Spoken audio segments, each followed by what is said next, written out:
Welcome to Hail from Home Live alongside former Pitt All-American tight end Doran Dickerson. I'm Casey Guerra of Pitt Studios. Hail from Home Live is a unique second screen experience that will bring our Pitt fans into Heinz Field, utilizing On Location Live. We will have some fun scoreboard features like the intro video, Pitt Moms, and much more. We will also have social media contests throughout the season and special guest appearances. We are streaming live right now on Pittsburgh Panthers, our Facebook page, and our YouTube channel, Pitt Livewire. Well, Doran, game day is finally here. Austin Peay, the music is loud. What is the atmosphere in Heinz Field right now? Well, it is a little different. I'm not going to lie. I mean, walking up to the stadium to enter the stadium, there was no Panther fans. There was no tailgates. There was no vendors. I mean, just the normal college football atmosphere is gone. It is different. There's nobody in the stands. So at least we have football, right? I mean, at least we're going to watch football today. We're going to watch Pitt for the first time this year. Austin Peay, some of us have saw them week 0, so this is their second game of the year. I'm just excited to watch. I'm excited to hear the pads pop. Me too. I mean, even the music's getting exciting for me. I know it's weird because the no fans. I heard the crowd noise for a little bit. They were testing that. It was strange for sure, but I'm just excited to be here watching the game with you. So, like you said, Austin Peay plays week 0. This is their second game of the season. They get the rust out. Pitt, first game of the season. What do you expect from this Austin Peay team, the Governors? Well, I'll be honest with you. Austin Peay, they are small, but they're scrappy. And you don't want to go against a scrappy team. It's kind of like Apollo Creed facing Rocky Balboa. If you love Rocky, I mean, you can make the analogy there. So they're a scrappy team. They're small. They can score. First play of the college football season 2 weeks ago, they took 1 yard and about 60-yard touchdown. The running back ran. They are a scrappy team, but Pitt needs to win the big one-on-one matchups. Not on the outside, not with the receivers, but up front. I'm talking about defensive ends versus tackles, tackles versus defensive ends. That's where Pitt is going to excel today with the matchups of Haba Baldonado maybe going in there, getting a couple sacks. That's what they need to do today to take care of this Austin Peay team. Well, we expect big things from the defense. We've heard all about them. What do we need to see from Kenny Pickett and the offense to get the win today? Well, Kenny Pickett, he's a leader, 3-year starter, veteran. He's a guy that needs to go out there and take care of business, but he needs his role players to take care of business as well. Last year, we saw too many drops from the wide receivers. We saw too many drops from the tight ends. They need to go out there, make the crucial catches for Kenny Pickett, put him in situations in the red zone, score touchdowns. Mark Whipple, the offensive coordinator, needs to put Kenny Pickett in good situations as well. And I think Kenny Pickett will flourish. He's a guy who they can lean on in the huddle. He's a guy who commands the huddle, and I expect a lot of big things out of him this year. And as a former player, how important is that second year under Coach Whipple just for consistency for Kenny and this offense? Oh, it's huge. I mean, knowing the offense, knowing the shifts, knowing the motions, knowing how Coach Whipple talks, I mean, it is huge. It's comfortability between not just Kenny Pickett, but the offensive line, the tight ends, the receivers. So though they should be in good continuity today with Mark Whipple and what he's going to run and how they're going to be effective today. We talked about a lot of key matchups, like you said. I'm also excited to see freshman Jordan Addison in the return game as receiver. What are you looking from, the younger class? Well, just explosiveness. Sometimes you have to keep it simple with the young guys, and that's hard whenever you get into a flow of a game. A lot of things change, a lot of things evolve, but Jordan Addison, he's a guy who was consistent throughout camp, and I do think that he's going to be a big factor in today's game and then grow from today. And everybody needs to grow from today and stack games and stack wins, and I believe the Panthers will be embarking on that today. And as a former tight end, I'm excited about Lucas Kroll. He's a new addition. He's a big guy. Are you excited to see him? Just as, the same position right there. It's got to be exciting. Oh, man. I mean, a tight end, a big tight end, an athletic tight end. I mean, come on. I love that. I mean, that reminds me. I mean, he reminds me of Jimmy Graham and / Gronk. I mean, those are the comparisons I see from him. That's a compliment. That's a big compliment. So, I mean, he was a former baseball player too, so he's smart and he just does everything right. Transferred from Florida. I do see him having a big year, and especially in the red zone, being that 6'6" target. And I'm just going to look to the secondary. I mean, we already talked about the offense, a little bit of the defense, but looking towards that secondary, you have Damar Hamlin, Paris Ford. I mean, that's a good safety net to have on your defensive side. I mean, 2 of the best safeties in the country. And one is coming back for his 6th year. Just so dynamic, and Damar Hamlin is rangy, can cover the field, and then you have Paris Ford, who will thump you, who'll come downhill. He brings a lot of energy. He boosts the energy of the defense and raises their level of play. So, I mean, you got to love to have a guy in the back end that will do that for you and create plays and win his matchups. And we better get our popcorn ready. Paris Ford always says that. Get your popcorn and butter ready because it's going to be a good game. And I'm excited for Austin Peay today. Me too. I can't wait. All right. Well, looking ahead, now we have the PA Lottery winning moment from the vault. Pennsylvania Lottery presents a winning moment from the vault. In the 62nd meeting between Syracuse and Pitt, the Panthers were looking to outgain and out-hit their Eastern rival. The Orange came in as the nation's leader in sacks, but on the opening drive, Tyler Palko erased any doubts about the offense that day. Wait, right. Tyler Palko sprinting for the pylon. Touchdown, Panthers! Palko completed 20 of 24 passes, but the surprise star of the game was a sophomore back from Johnstown, PA. Oh, LeRod Stevens, Hallish breaks it again. He may go. He is gone. And that just sucked the life right out of this crowd. LeRod ran for a career-high 221 yards, with 178 of them in the first half. And with future NFL talent leading the way, the defense did their part, holding Syracuse to under 100 yards rushing and had 5 sacks. To ice the game, Palko turned to senior tight end Steve Biukas for the final first down.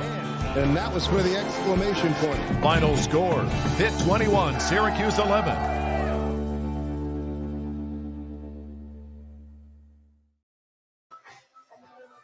Doran, I think I saw number 2 in the beginning of that video. I don't know if you noticed anything. I actually did. I did notice that. That was myself running out of the tunnel. Syracuse 2006, my freshman year, a long time ago, a lot of sprints ago, and I was in very good shape then. So I think I had to carry that game for about 11 yards. And I saw my fellow West Allegheny grad Tyler Palko in that video too. So West State had some good presence in that video. It brings back a lot of memories, I bet, freshman year. Oh, yeah. It was good times. It was. You remember that game, though? You're not too old. You remember it? I do remember that game. I'm not too old. I do remember that game. Sometimes it gets fuzzy, but I kind of remember. I still feel like you look like you can play. You said you have the aches and pains, though, so you can't. But I feel like you could probably line up next to Lucas Kroll, maybe. Looks can be deceiving. Today I rolled out of bed and I didn't feel too well, so. All right. Well, I appreciate still the look compliment. like a football player. I appreciate it. All right. Well, right now, Doran and I are wearing our shoppittpanthers.com outfits, and we got those from online. We're very excited about them. I got my Hail to Pitt shirt, and he's got his nice polo. Panther fans, be sure to visit shoppittpanthers.com. They've got you covered from the latest apparel to your home office or home tailgate. New items are arriving every week, so check back often. Once again, shoppittpanthers.com. Now let's take an exclusive look at the University of Pittsburgh and what makes it so special.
That was a quick look into the University of Pittsburgh. We'll have more on that later. Upcoming events, women's soccer versus Syracuse, Thursday, September 17th at 7. On the call will be Jason Earl of Pitt Studios for the ACC Network Extra.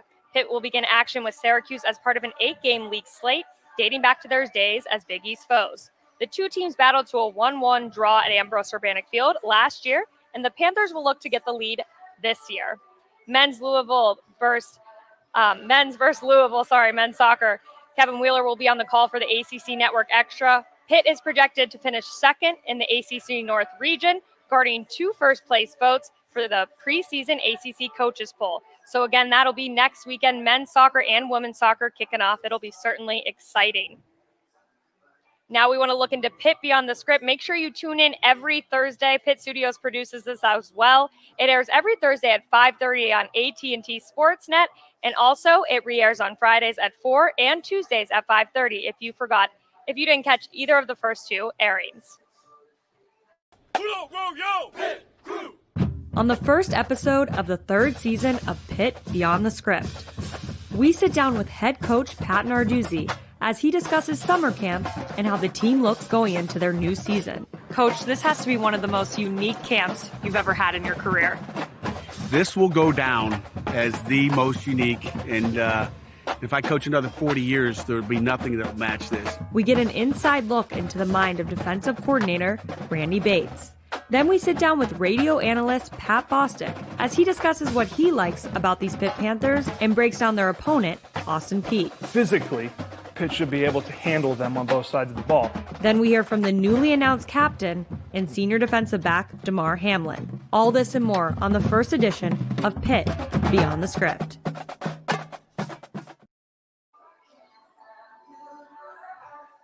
Panther fans, make sure you tweet us your photos and videos of you hailing from home. You might be featured on Hail From Home Live with Doran and I. Use the hashtag Hailing From Home or H2P all season long, and make sure you follow at Pitt_FB for all the latest news, videos, and inside look at the Pitt football program.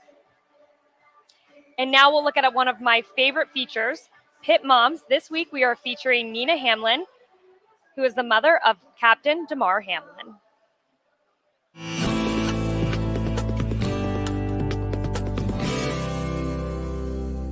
Damar was a very active child. He played sports for our local community, and he's just been playing sports ever since. He wrote in his bio that he looked up to Darrell Revis, and his future college would be Pitt. He had to be like 12, maybe 13. He came from the Little League organization, and then he went to go play Quad A football, and he was like really thriving out there. He had over like 40 offers, but he looked back to that bio and said, I wanted to attend Pitt. New running back in the game, but Newman throws it. It's deflected and picked. Incredible reaction from Damar Hamlin. Wait, that's my kid. I got really excited. And them just winning the Coastal just made it even better. That's why we stay home, baby, to change the culture. The biggest thing about it, though, is he has a little brother. So now Damar looks up to Damar like my big brother's the best thing in the world, but also Coach Narduzzi's his coach. The teammates is his brothers. It's good for me to see that. Him choosing Pitt was like a blessing because we were only 10 minutes away, and he's so ready to go. He loves Pitt. He really does. Ready to roll. So good. Hi, I'm Nina Hamlin, and I'm a proud Pitt football mom.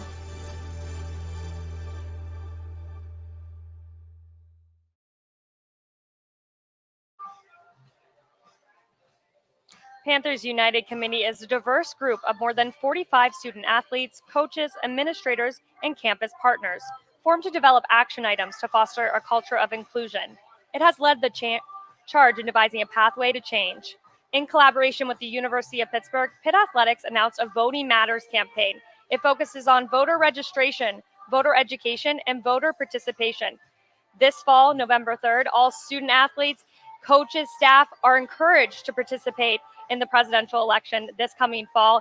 And Doran, most teams are going to have this day off, including Coach Narduzzi's team. He's going to make sure his guys have off, even if they're doing absentee ballots. This is an exciting initiative because during your time, that was not a day you had off as a player. Right. And, you know, taking initiative, like you said, I mean, that's huge. And exercising your right to vote and showing these young men that they should exercise their right to vote and going out there and being a part of society and doing their part. I love it. I love what Coach Narduzzi has done. I love what the University of Pittsburgh is doing. You know, that's leadership. You know, that's getting in front of everybody else, getting in front of the race and showing that you are the leader of the community and the leader of the city. I love everything about it. Yeah, it's great. And one of the members of our crew is actually on the Panthers United team, Keisha Everett. So we appreciate her for being a part of that group and helping us, incite some change. And like I said, I think this is an important time to encourage student athletes to get out there and use their voice.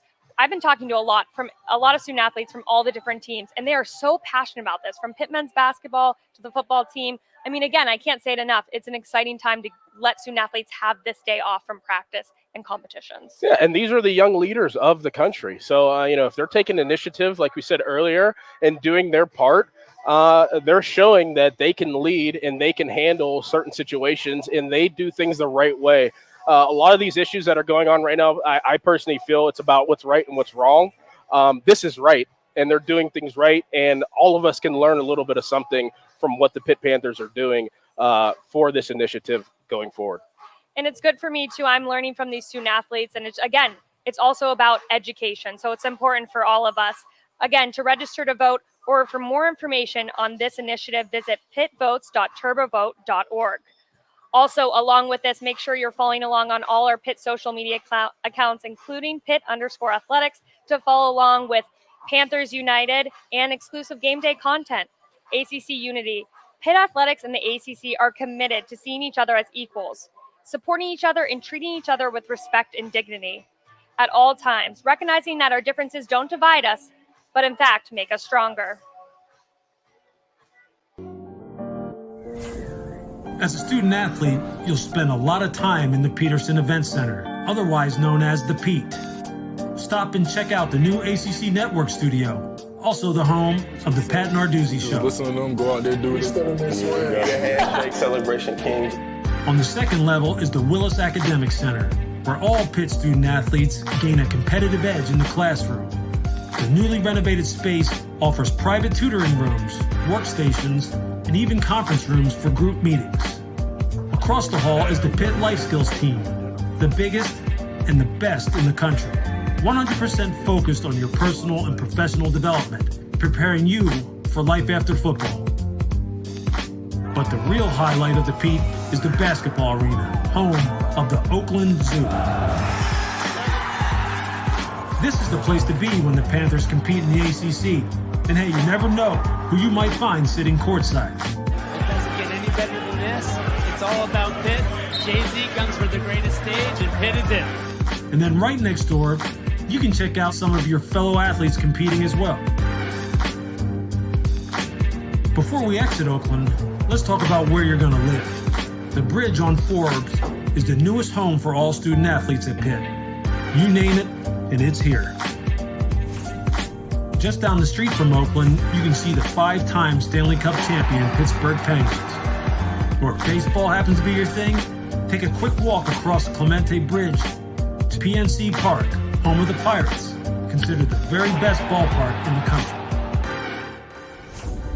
And then right next door to PNC Park is Heinz Field, home of our Panthers.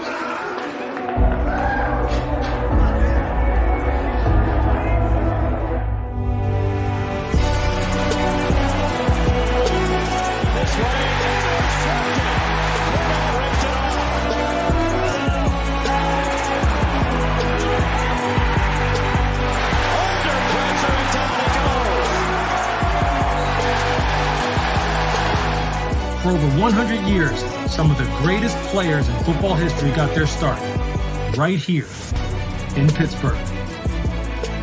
And there you have it, Pittsburgh, Pennsylvania. And hey, didn't I tell you this was a football town? And as always, hail to Pitt.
Welcome back to Hail from Home Live. We're going to look straight at the two-deep lineup.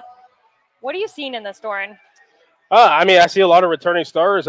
Starting at quarterback, Kenny Pickett being backed up by Davis Bevel or Joey Yellen. Now, here's where it gets interesting. The running back position, they have the starter, A.J. Davis, listed, but behind him is Todd Sibley or Vincent Davis or Daniel Carter or Israel Abanikanda. At wide receiver, they have Shockey Jacques-Louis as a starter, being backed up by Trey Tipton or DJ Turner. At the other wide receiver spot, the ex-wide receiver spot, Taysier Mack or Jared Wayne. And in the slot, you have the young guy, Jordan Addison, being backed up by John Varsdell. Tight end, Lucas Kroll, backed up by Kai Wright or Daniel Morega. Left tackle, Carter Warren, backed up by Carson Van Lin. Left guard, Bryce Hargrove, backed up by Matt Gonzalez. Center, Jimmy Morrissey, backed up by Owen Drexel. Right guard, Jake Cradle, backed up by Blake Zubovic. Right tackle, Gabe Hoy, backed up by Keldrick Wilson. And to the defensive side of the ball, and where it gets really interesting, where a lot of guys are coming back. At defensive end, you have Patrick Jones, backed up by Deslin Alexander or John Morgan. Defensive tackle, Keyshawn Camp, backed up by David Green. Other defensive tackle, Devin Danielson, is getting the start, backed up by Tyler Bentley or Kalijah Cansey. Defensive end, Rashad Weaver and Haba Baldonado. Money linebacker, Phil Campbell III, and Servassier Dennis backing him up. Mike linebacker, Wendell Davis, backed up by Chase Pine or Brandon George. Star linebacker, Cam Bright, backed up by John Patrician. Strong safety, Paris Ford, backed up by Brandon Hill. Free safety, DeMar Hamlin, backed up by Eric Hellett. Cornerback, Marquez Williams, backed up by A.J. Woods. And on the other side, at cornerback, Jason Pinnock, backed up by Rashad Battle.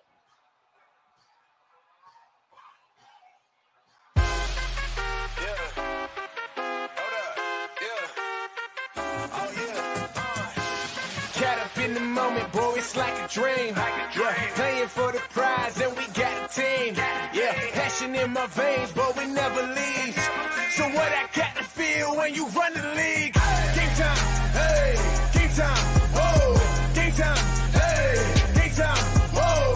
Head up in the game, head up in the yeah, head up in the game, head up in the yeah. Game time, hey, game time, whoa, game time, hey, game time, whoa. Head up in the game, head up in the yeah, head up in the game, head up in the yeah. Passion in my veins, but we never leave. So what I got to feel when you run the league? Game time, hey, game time, whoa, game time, hey, game time, whoa. Head up in the game, head up in the yeah.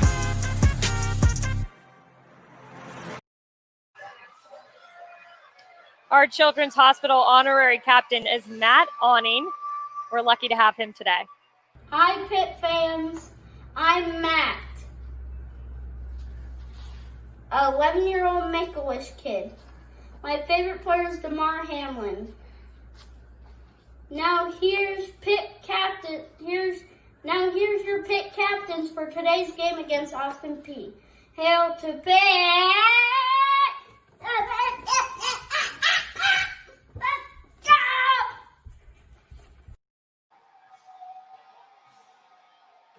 All right, game captains for today, Kenny Pickett, senior, Jimmy Morrissey, Patrick Jones, and another senior, DeMar Hamlin. I'm excited for those guys. It's a big year. It's a big time to step up.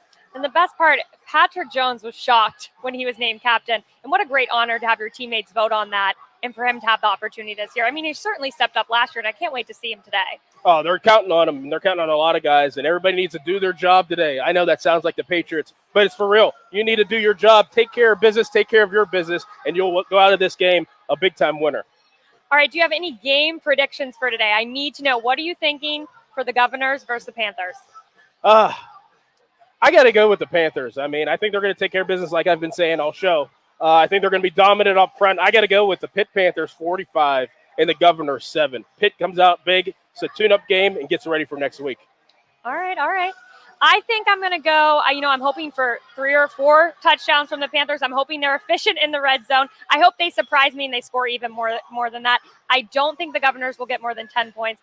So that's my prediction. I'm taking the Panthers today, but I just want to see them step up in the red zone, unlike last year. And I want to see that running game start to go. I'm okay with, running back by committee, but I want to see it get off today, unlike last season. I'm with you. I love the call there. And I made a comparison earlier that the Steelers are taking this approach too, running back by committee, but it looks like the Panthers are more running back by community. You have a bunch of oars on this depth chart, so maybe we'll see guys in different ways today. So, you look at a guy, A.J. Davis, Todd Sibley, Daniel Carter, they all bring a different element to the game. Some have speed, some have quickness, some have size. Maybe we'll see them used in different packages and how they can incorporate themselves in this offense. I'm interested to see how Mark Whipple handles this backfield. And I'm also excited to see Izzy, the freshman, just how he handles himself in Heinz Field. This is his first time even entering this building. They did a quick walkthrough, but other than that, this is his first time playing here. So I'm excited for all of them. And from what I heard in spring before it got canceled, he was on fire. He's explosive. He is young. And like we were talking about earlier, sometimes you just have to keep it simple for the young guys. Give them a package, give them a couple plays where they can just go out there and play, use their instincts, not have to think about, oh, well, do I have this on this protection or do I have this route whenever this coverage changes? No, keep it simple. Go out there, be an athlete, and score some touchdowns. That's what it's about, right? Scoring touchdowns. Yep. Tell me as a player, there's got to be some nerves. Narduzzi admitted he's a worrywart. He was nervous coming into this game, I think mostly because of COVID-related issues. But as a player, just walking into this experience in Heinz Field, freshman, does it take a couple snaps, a couple plays to get those nerves out of your system? Well, honestly, I think it would be a lot less nerve-wracking for me with nobody in the stands. This is like a practice. In my mind, I'd be like, hey, this is just like a practice. There isn't 50,000+ people here to watch me on my first game. So I would approach it just like I approached every practice and training camp. Only thing different is the guys on the other side are wearing black jerseys, and you're not going against your own guys. But I would approach it like it was a practice and go out there and play my game, and that's what it comes down to. Football doesn't change. Right. You can start playing football at a young age. Some things change. Guys get bigger, guys get stronger, guys get faster, but the game doesn't change. And if you're here for a reason, and you're a good football player. So prove it today. Yeah, for the love of the game. And one minor detail. They're in white jerseys today. As loyal Pitt fans, we know it's usually the blue. That was weird to see them out there in the white jerseys, yellow pants. That was very odd, but I'm going to be honest, I can't hate on that because these uniforms are way better than the uniforms that I wore. The block Pitt, the Navy. You didn't get it as good. I didn't get it as good.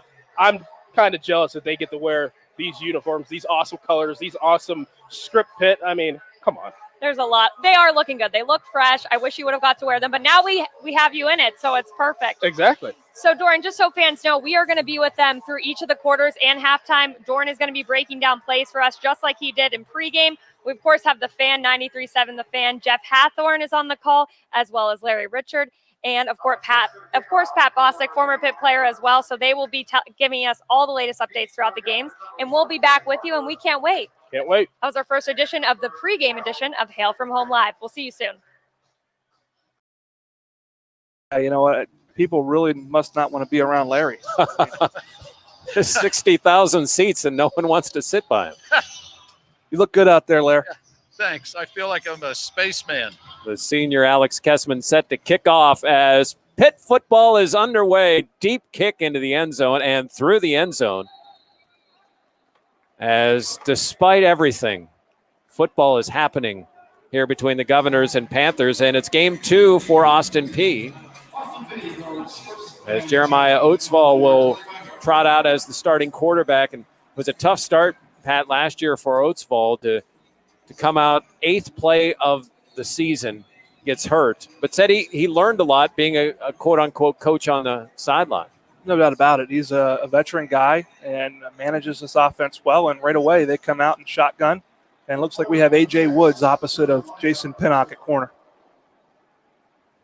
So we thought it would be Marquez, and Pat Narduzzi, Pat, said that it was going to be a game day call because they had to go through the week of practice.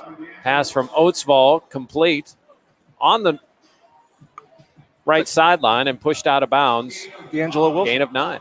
And D'Angelo Wilson on a quick out route. One of the weaknesses of a quarters defense is a quick out route by the slot. And that's the first catch of the year for Wilson, who missed the first game of the season. So 2nd down and 1. And a handoff up the middle. First down yardage across the 35 and up to the 39-yard line.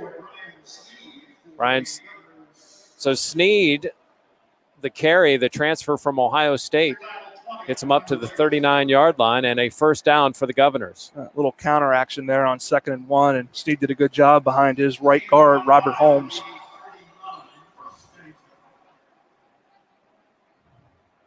Sneed, part of a backfield that also features C.J. Evans, true freshman.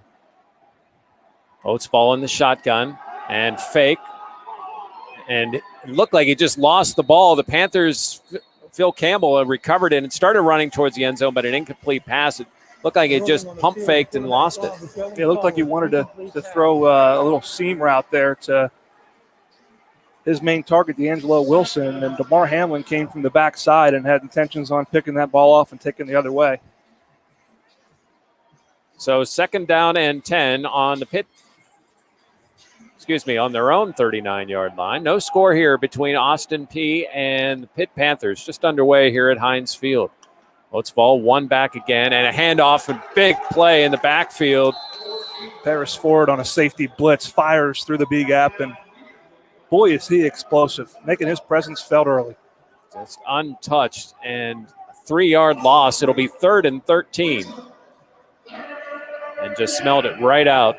And not only smelled it, Pat, but also was able to finish the tackle. Yeah, came in under control. Didn't overrun. Came to balance and made the play. And now a 3rd and long, not where you want to be against this Pitt defense if you're Austin Peay. Number 1 in the country in sacks last year. Oates fall in the gun. Takes the snap. Looks. Pumps. Under pressure. Rolls out to his right. Throws deep to no one but a Pitt Panther, Paris Ford. First interception of the year for diving at the 41-yard line of the Panthers, where they will have their first possession. Well, not sure if Jeremiah Oatsvall felt like their snapper wasn't available and just wanted to kind of throw it up for grabs, but that was an ill-advised throw across his body and basically right into the hands of Paris Ford. He was trying to throw it to Wilson, who was covered well by Eric Hallett. Let's pause 10 seconds for stations to identify themselves. You're listening to Pitt Football on the Pitt Panthers Radio Network. This is the home of the Pitt Panthers, KFM HD1 Pittsburgh, Pittsburgh's hometown sports station.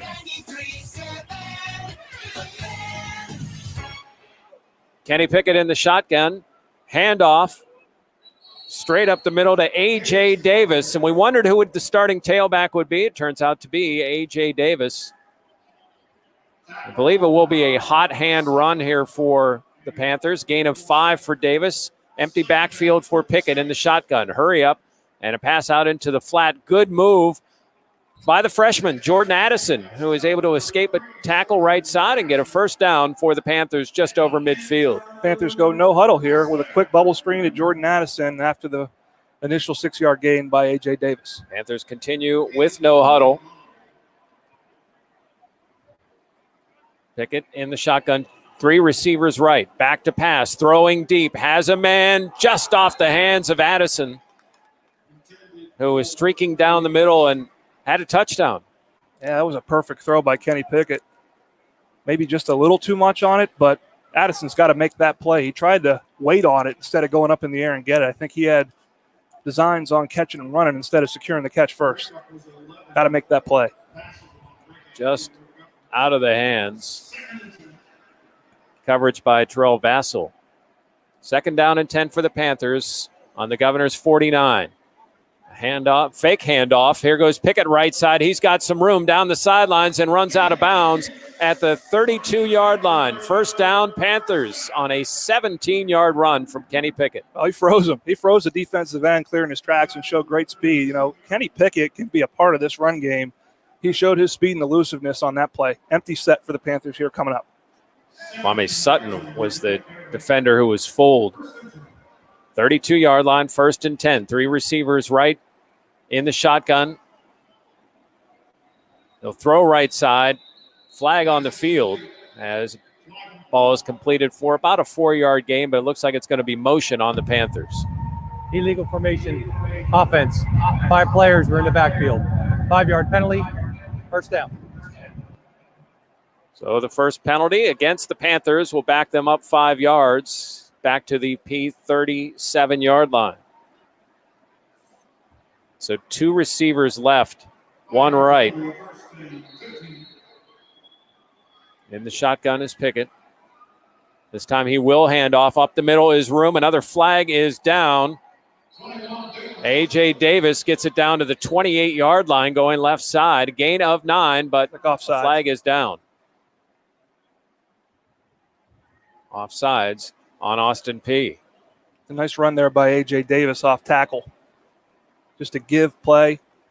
Panthers showing some zone running, outside zone running, which is Dave Borberly's background.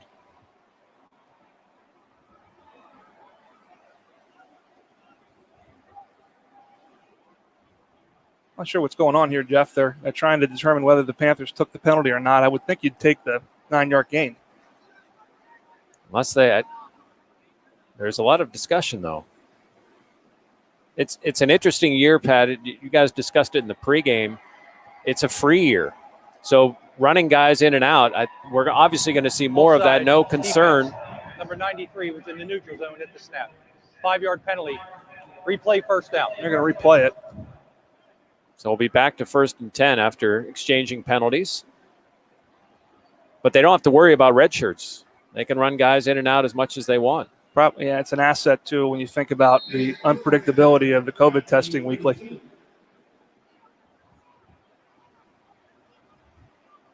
Still in the shotgun is Kenny Pickett. It's 1st and 10 on the Austin Peay 32. No score early on. Pickett back pass, throws a crossing route, gets it to Addison. Addison steps out of bounds at the 24-yard line.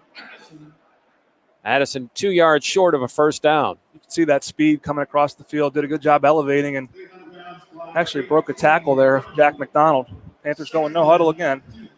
And that shotgun is Pickett. He'll hand off to Davis. Right side has some room before he's finally corralled as he moves the pile down to the 14-yard line.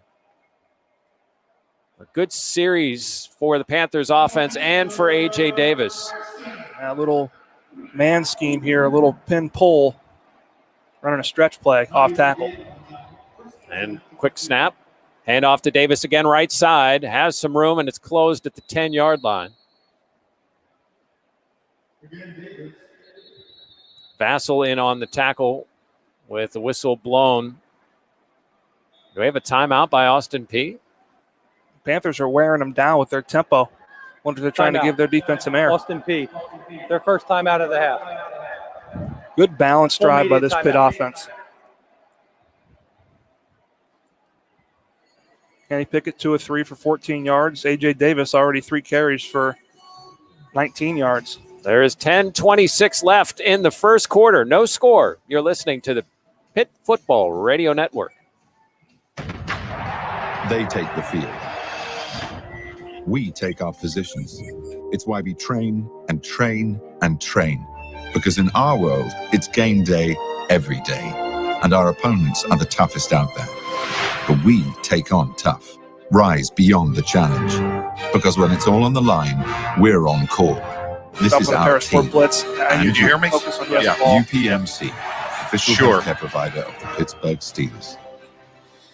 Panther fans, listen up. Looking to crush it in the classroom? Supra Office Depot has you covered. Get in the zone. We've got it. Highlighters and backpacks. Stay connected with laptops, tablets, and headphones. Amp up your game with dorm room appliances and seating.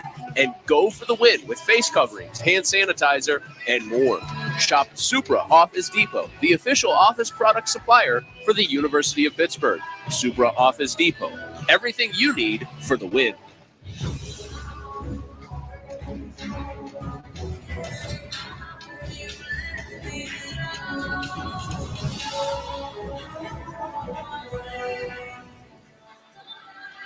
Play to win online. Play Pennsylvania Lottery games online for cash prizes. Sign up today at palottery.com and get a $500 first-time deposit bonus. Players must be 18 or older. Please play responsibly. Benefits older Pennsylvanians every day. Larry Richard, typically on the Panthers sidelines, but the sole person in the Panthers pit. Certainly missed the atmosphere that the students provide. However, I will say while you're watching the game, they have this crowd noise provided, you really do focus on what's going on the field. So, adapting to what's available. Still fun to watch Panthers football, and I have the unique end zone perspective, guys, so I'm enjoying that. And the Panthers are on the move with an opportunity right now. 7 plays, 50 yards so far, 2.5 minutes. Panthers with mostly no huddle with the exception of the incomplete pass. They ran a lot of tempo so far early on. All 3 pass targets to Jordan Addison, including the should-be touchdown down the middle. That was the only incompletion for Kenny Pickett. So they've looked efficient aside from, as you mentioned, the penalty. Jalen Barden in at receiver for the Panthers. He's gotten a few snaps. As we get set for play, Panthers 2nd down and 4 at the Austin Peay 9-yard line. Kai Wright in at tight end. He started the game number 28, an outstanding high school quarterback. They won a state title at Farrell.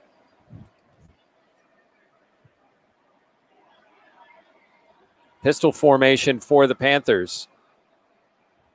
A.J. Davis, 19 yards rushing.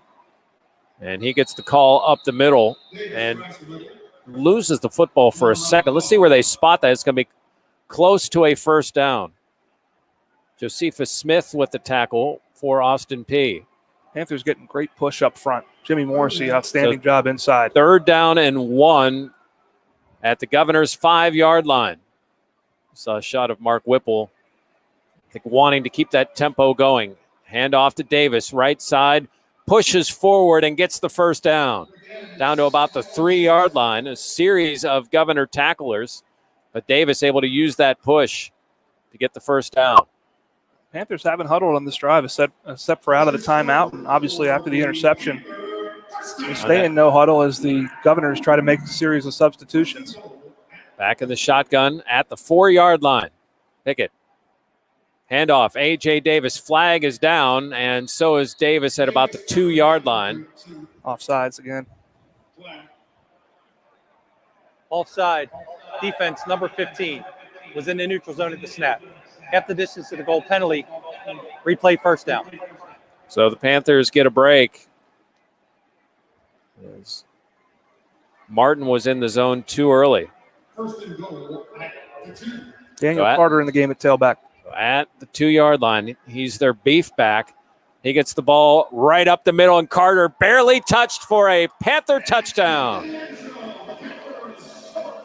Well, Daniel Carter, the young man from St. Thomas Aquinas, who moved to fullback temporarily in the spring, but had a great training camp at running back, asserts himself early. His first carry is a touchdown. The Panthers take a 6-0 lead. A 2-yard touchdown for Daniel Carter, and the Panthers drive it down the field after the Paris Ford interception on 3rd down for the opening score of the season.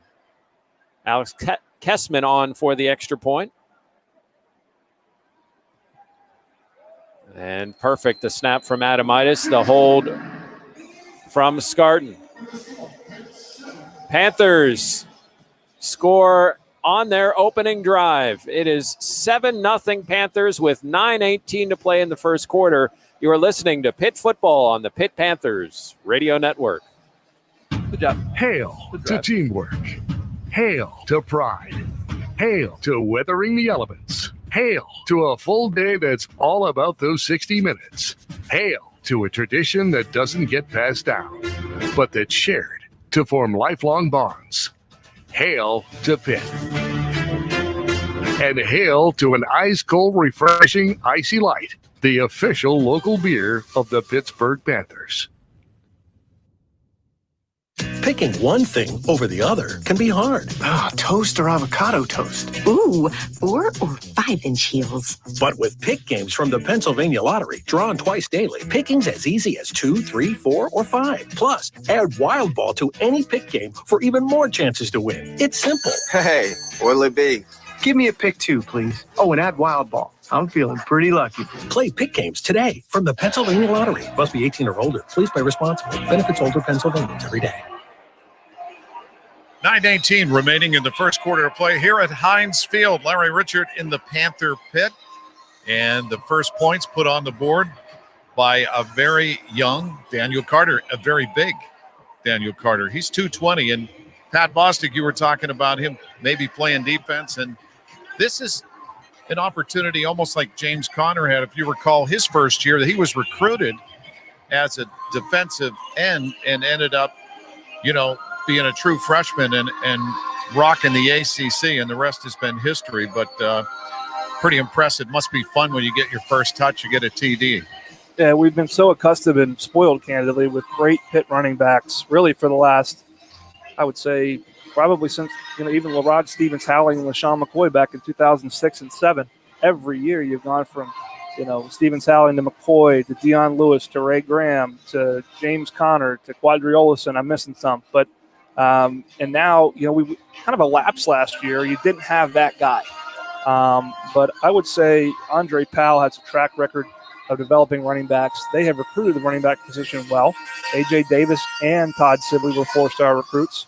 Both Vince Davis and Daniel Carter were 3 4-star recruits. So these guys just need to take advantage of the opportunity and go out there and get this run game going. That was a great start to doing just that.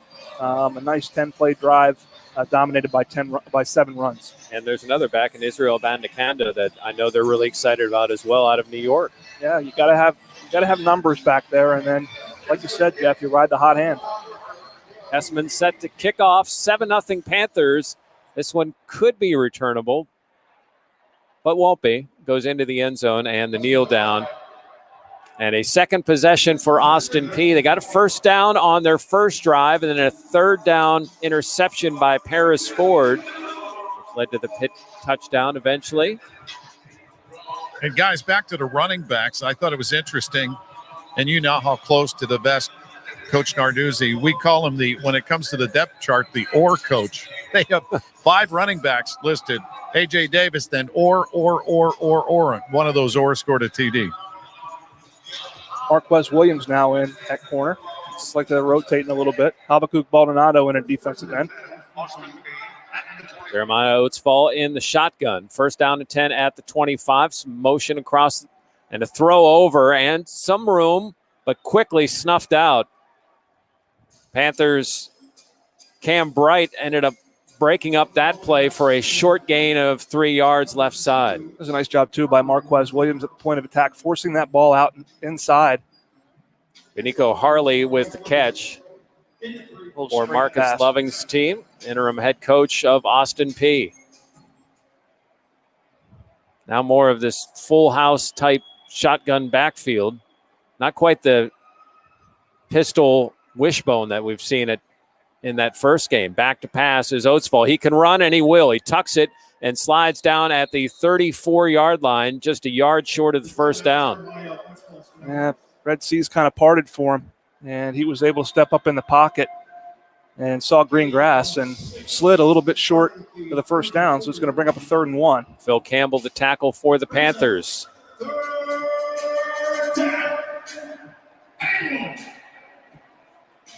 It's that point of the game where there are times where the fans aren't here. This is obviously one of them on a key 3rd down.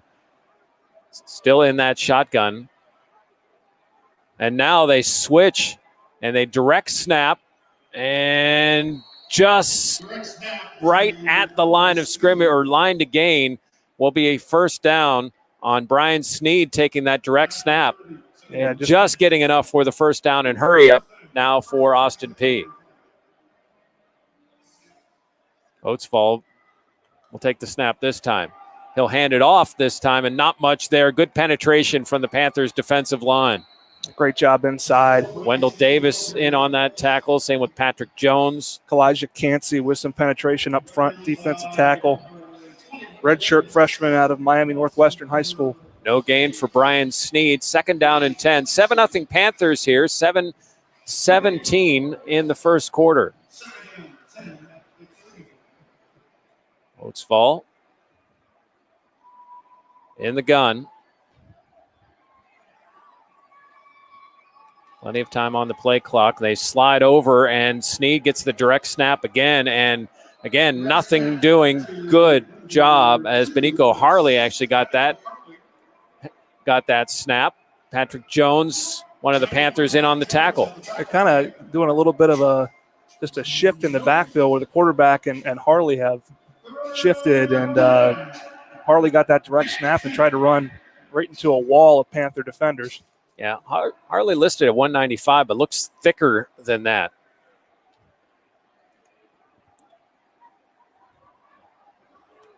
Shotgun snap. Oatsfall quickly throws over a flanker screen and at the feet of the intended receiver, D'Angelo Wilson, and incomplete. And that'll force fourth down and likely, although with the issues they had punting last week, I would still anticipate, though, a punt here from Austin Peay from their own 35. Well, something we didn't see last year is DeMar Hamlin at nickel. He was at the point of that bunch and really disrupted that pass from the beginning. Saw Eric Hallett go back to safety and DeMar Hamlin stay at nickel. And the other number 3, Jordan Addison's back to return this punt. And 3 is a key number in this game and for this season for the Panthers. Snap back and punt away. High punt. Addison calls for a fair catch and gets run into at the 25-yard line. Ball hits at the 28 and goes sideways mostly and will be touched dead by Austin Peay at the 26-yard line. Panthers get their second chance on offense, leading 7-0 are the Panthers. 6:07 to play here in the first quarter. You're listening to Pitt Football on the Pitt Panthers Radio Network. Hi, this is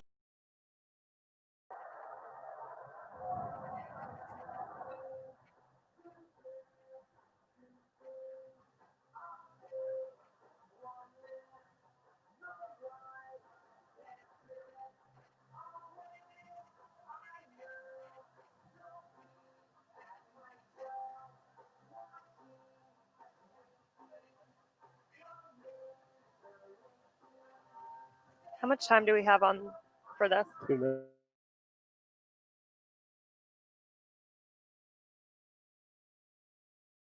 Welcome back to Hail from Home Live. I'm joined with Doran Dickerson. I'm Casey Garrow. We are back. We will be back each quarter. I'm sorry if it was confusing for our fans. We'll be back once each quarter and halftime. Still working through everything here on location. But I want to talk about first, number 12, Paris Ford, interception right away. Exactly what we anticipated. Yeah, big play by Paris Ford, a guy that's a leader in the back end. Had a turnover, got his guys going, and gave it back to the offense for Kenny Pickett to start his first series of the year. And we saw that running back by committee. Now, of course, it was only 2, A.J. Davis and Daniel Carter. Daniel Carter with the big score. I know Narduzzi likes him because he's a big back. What did you see from him? I like him, too. I mean, it's nice to have that plethora of backs on your roster. And we saw Daniel Carter score the touchdown, saw a little bit A.J. Davis. Be sure to keep tuning in and seeing if they're going to switch up the running back committee with Vincent Davis, Abanaconda. Other guys might be getting some touches here soon, but I liked what I saw out of Daniel Carter scoring the first touchdown of the year. What else did you see? And just, we've only saw a little bit so far, but I'm glad to see the Panthers up 7-0 over Austin Peay. Well, I saw them get Jordan Addison, the young guy, the young slot receiver, started early. Second play of the game, he had a little 5-yard pass, a 5-yard catch, but then he came back. I would say he was open going down the middle and down the seam, just hit his fingertips. Got to haul that in. I'm sure he'll look back at the tape tomorrow and say, man, I should have had that one. But had another catch on that series. So it looks like they're trying to get him started early, give him a feel for the game, give him a feel for live action. I like what they're doing with him in the slot. He's moving around a lot. It looks pretty good. And just quickly, what we're seeing here at Heinz Field, Lucas Kroll we have not seen out there, just so people know. We might have to wait until next weekend versus Syracuse for action from him. Tight end. I know. It hurts me. It hurts me to see a tight end not dressed today. And, they do a lot of things. They do a lot of things on the offense. They block, they catch, they pass protect. So hopefully we get to see Lucas Kroll next week. Well, we have a tight end on the sidelines here, Doran Dickerson. So we're doing our best to fill that role. I know it hurts me too. I don't want to wait another week. But we will be back in the second quarter. And again at halftime, make sure you tune in. Listen to the radio broadcast, 93.7 The Fan. Jeff Hathorn, Pat Bostic, and Larry Richard have you during the time we're not on screen. But make sure you tune back in. We'll be here all game. The 35-yard line, 20, 10, keeps his feet down to the 6-yard line. Isaiah Norman makes the tackle as Shockey gets a big play from Kenny Pickett. That's what you see him do against North Carolina last year. He busted out deep post route to Shockey Jacques-Louis off hard play action. That's set up by running the football in that first series. Kenny Pickett with a dime over the top. Pickett now in shotgun at the 6-yard line. Daniel Carter, the lone tailback.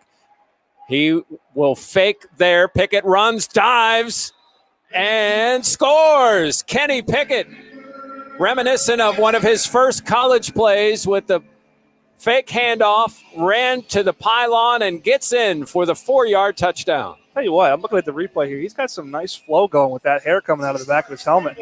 He nice little juke move here on a read zone. I probably would have handed that off, but that's me. He gets to the pylon and extends that football, touches it, and you touch that pylon with the ball, you get 6 points for the home team. Touchdown Panthers, extra point coming from Kessman. And that kick is good. Kenny Pickett with a big pass play and then used his feet for the touchdown. It is 14-0 Panthers leading Austin Peay. Yeah, smooth drive, 2 plays. Nothing wrong with that. That'll keep you fresh. Oh, I just saw a replay of the move that Shockey put on that defensive back, Isaiah Norman. Don't sleep on these receivers. They're without Taysir Mack today, too, who we know he's a huge part of this offense. But we've seen Jordan Addison already. He missed an opportunity to score a touchdown, but has gotten the ball in his hands. And just the big playability, the speed over the top of Shockey Jacques-Louis, they've got all they need there. When you bring Lucas Kroll back into the mix at tight end, this passing game has a chance to be much, much more diverse than it was a year ago. And I would imagine the returning players are noticing the attention that Jordan Addison's getting. And just from a competition standpoint, you kind of want to show what you can do. No question. I mean, this is, competitive spirits drive teams. Someone's always trying to take your job. So one player raising his level should raise everybody else's. Another deep kickoff from Kessman out of the end zone. It'll be 1st and 10 at the 25. Austin Peay now finds themselves in a 14-0 hole. And guys, we'll watch Shockey Jacques-Louis on the tackle after that huge catch and run.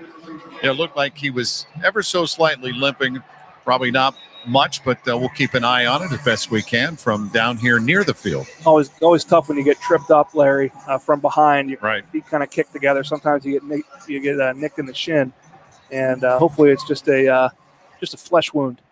Jeremiah Oatsfall was the OVC Freshman of the Year. Now in his junior season. Shotgun snap, under pressure, steps up, throws deep, has a man, and caught at the 40-yard line. 30, 25, makes a move, and tackled at the 19-yard line. Big play from Austin Peay. Benico Harley with the deep reception, and the touchdown-saving tackle from A.J. Woods. That came over the top here with a post route, and the first problem is Jeremiah Oatsfall had too much time in the pocket. He was able to step up and had a post route over the top. A.J. Woods got beat. There was no safety help inside, and good throw and catch. Well, we heard from Larry that Marquez Williams got an earful from the coach. I would think that A.J. might as well. And remember, Damari Mathis, the normal starter at that position, and I'm sure Austin Peay is well aware of a new guy in that spot. Play action pass, throw deep and off the hands. And really, Wilson getting his hand on that ball may have kept his team from a second interception. Yeah, there was a corner sitting out there, A.J. Woods, that was ready to get a little payback for getting beat. That ball was coming right into his chest. So nice job by D'Angelo Wilson knocking the ball down that was high and behind him. 2nd down and 10 for Austin Peay at the Pitt 18-yard line. 14-0 Panthers here in the first quarter, 4:45 to play in the opening quarter. Harley in motion and a handoff and tiptoeing around the front of the line, but not much there. C.J. Evans with the carry and maybe a gain of a yard. Harris Ford shot a gap. We've seen him blitz twice now. Nearly made the play there. Devin Danielson cleaned up with John Morgan. But one thing I've noticed is this Panther defensive line hasn't gotten much pressure. Oatsfall's getting rid of the ball, but I look for them to try to turn things up a little bit. So 3rd down and 10 at the Panther 18-yard line, 4:10 and counting. Oatsfall in the shotgun, 2 receivers right, 1 left. And Oatsvall scanning, throwing left side, some contact, and the ball incomplete. Nice job by Jason Pinnock there. Contact within 5 yards, perfectly good. And he never got off the line of scrimmage. That's what Pat Narduzzi wants. He wants that bump coverage. So what do you do here if you're Austin Peay? Like on the road? Field goal unit. Take the points, and it looks like they were after discussing the opportunity. So good defense from the Panthers after giving up the long pass play.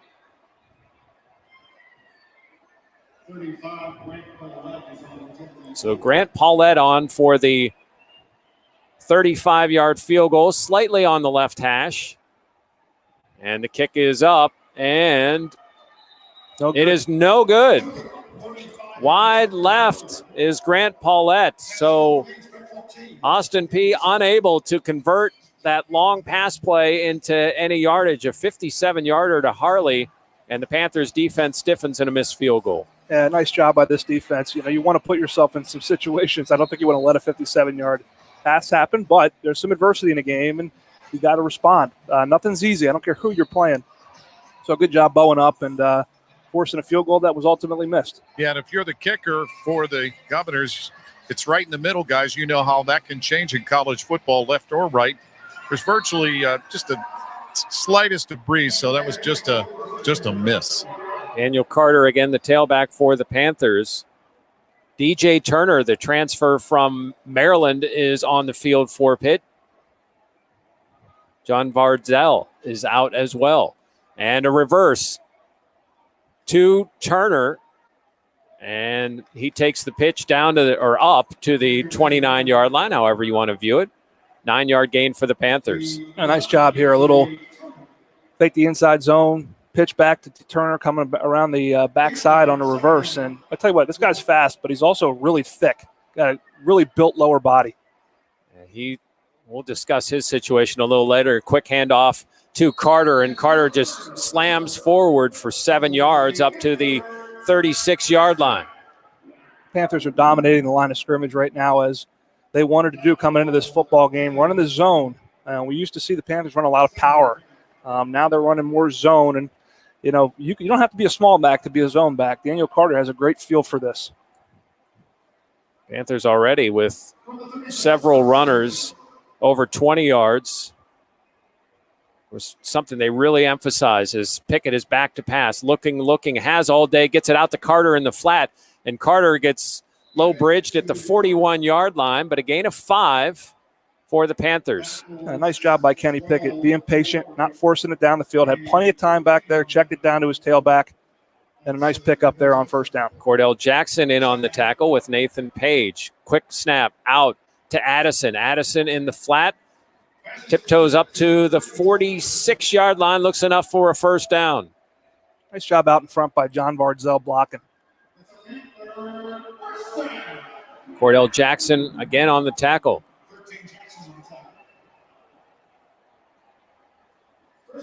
He is the OVC Defensive Player of the Year.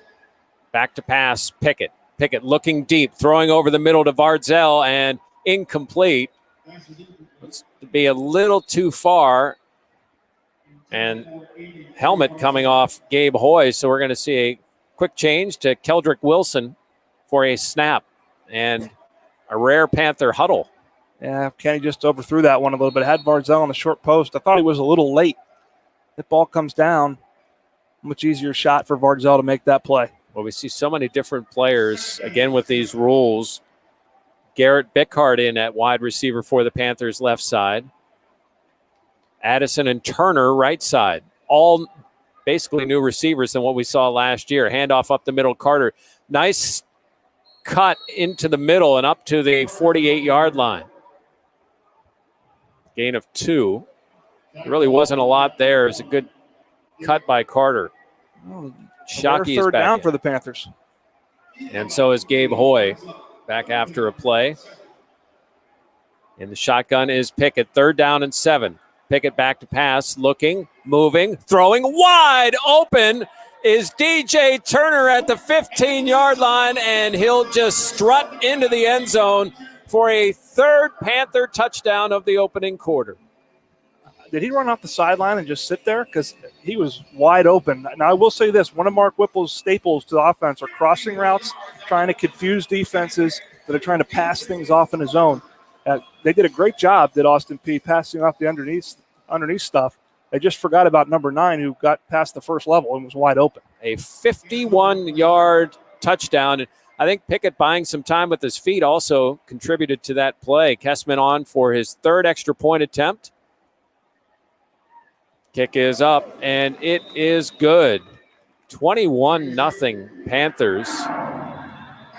And, man, you wonder what the offense would be after such a crazy offseason. How fast would they start? Austin Peay having a game under their belt, having a defensive player of the year. And, Pat, we look at that replay, and we see what happened here is just they forgot about him.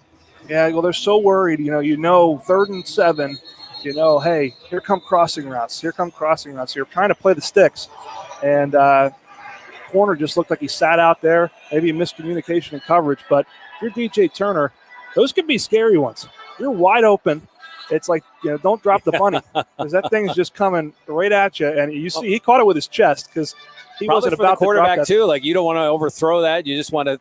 I would have gotten the old alligator arm, right? You just kind of. I was thinking the same thing. He was so wide open, Yeah, I mean, the closest person to him, Larry, was probably you. And he just joined the team 10 days ago.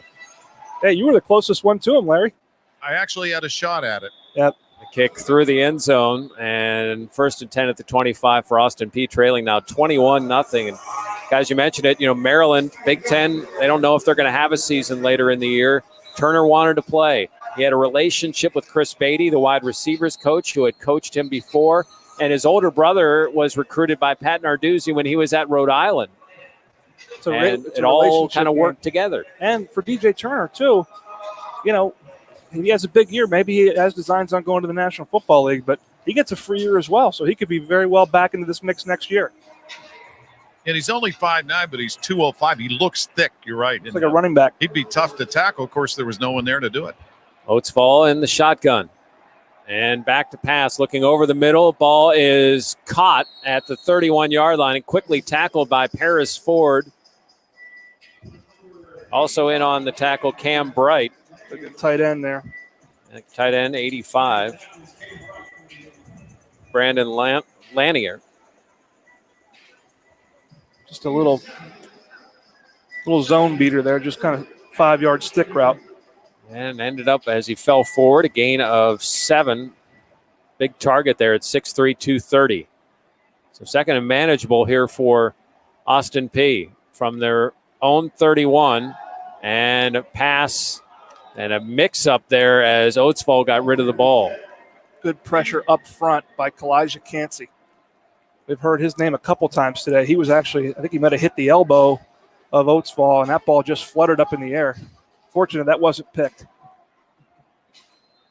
Cansey is a very quick, explosive player that was recruited out of the state of Florida by Charlie Partridge, and figures to be a big part of this defense now with Jalen Twyman not a part of the picture. Jalen Twyman out for the season, focusing on his NFL career. We wish him well. 3rd down and 3, and a handoff up the middle, and there is nothing there. The Panthers swarming on defense on the key 3rd down. Baldonado among those in, and Clancy as well on Brian Sneed. And a Panther is down. Panther down. Looks like Baldonado. Oh, yeah, Baldonado, who was banged up at the end of last season. Baldonado down face first on the turf right now. Moving his legs. As the trainers are assisting him. I believe he had a lower body injury last year, so it's good to see his legs moving, but hopefully he's okay. So we take a look at the play. Baldonado was caught in that pile with different bodies. It was a good gang tackle effort. He was on the bottom of that. And you could see immediately that he went into the pain on his face. Tyler Bentley was in on that tackle as well, and Baldonado kind of in the push-up position right now. Typically, you'd say a hush would fall over the crowd, but we don't have a hush. It's quiet in here, and everyone's just praying that he's okay. Yeah, Young man had battled injuries at the end of last year. Turned down the artificial crowd noise as they get him, Baldonado, up on his feet. It seemed like I don't even want to speculate what Baldonado might be dealing with, as again caught in that pile on the big third down stop. It was 3rd and 3, and the Panthers defense coming up big. Baldonado being helped off the field. Doesn't look like he's able to put full pressure on his legs. And they're going to run the clock and end the first quarter. So that will do it for the first quarter. What a first quarter for the Panthers. 21 points as we head to the second. And you're listening to Pitt Football on the Pitt Panthers Radio Network. No one gets you closer to ACC sports than SiriusXM. Tune in to shows on ACC Radio, hosted by experts like Wes Durham, Chris Spatola, EJ Manuel, Torrey Holt, and me, Mark Packer. Plus, get conference news, analysis, and much more. From off-season through postseason, we've got your team covered anywhere you go. And now you can try us out for free. Get a free trial to take your team with you on your phone, online, and at home. Start listening at SiriusXM.com/ACCSXM. Still need to register to vote? Want to make sure your voice is heard in the upcoming elections? Take a few minutes and join the Pitt community by joining Pitt Votes. Pitt Votes will make sure you know when elections are happening and have the information you need to vote with confidence. Sign up to receive election reminders, get registered to vote, and apply for your absentee ballot. He just turned it as you said. That's funny. TurboVote.org. Again, That's Missy Matthews' dad. Really? Yeah, it is. Jeff Matthews.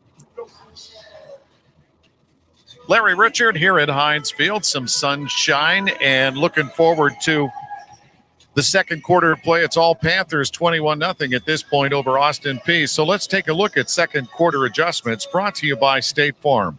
When you want the real deal, like a good neighbor, State Farm is there. Jeff Athorn, Pat Bostic. Panthers had a pretty strong first quarter. What adjustments would you make? Yeah, I think obviously the discipline, you at the corner position on that deep ball, that was a blemish in the first quarter. The penalty offensively, the illegal formation, those are the ones that drive coaches crazy. So, and I'd say certainly that deep ball, needs to be corrected.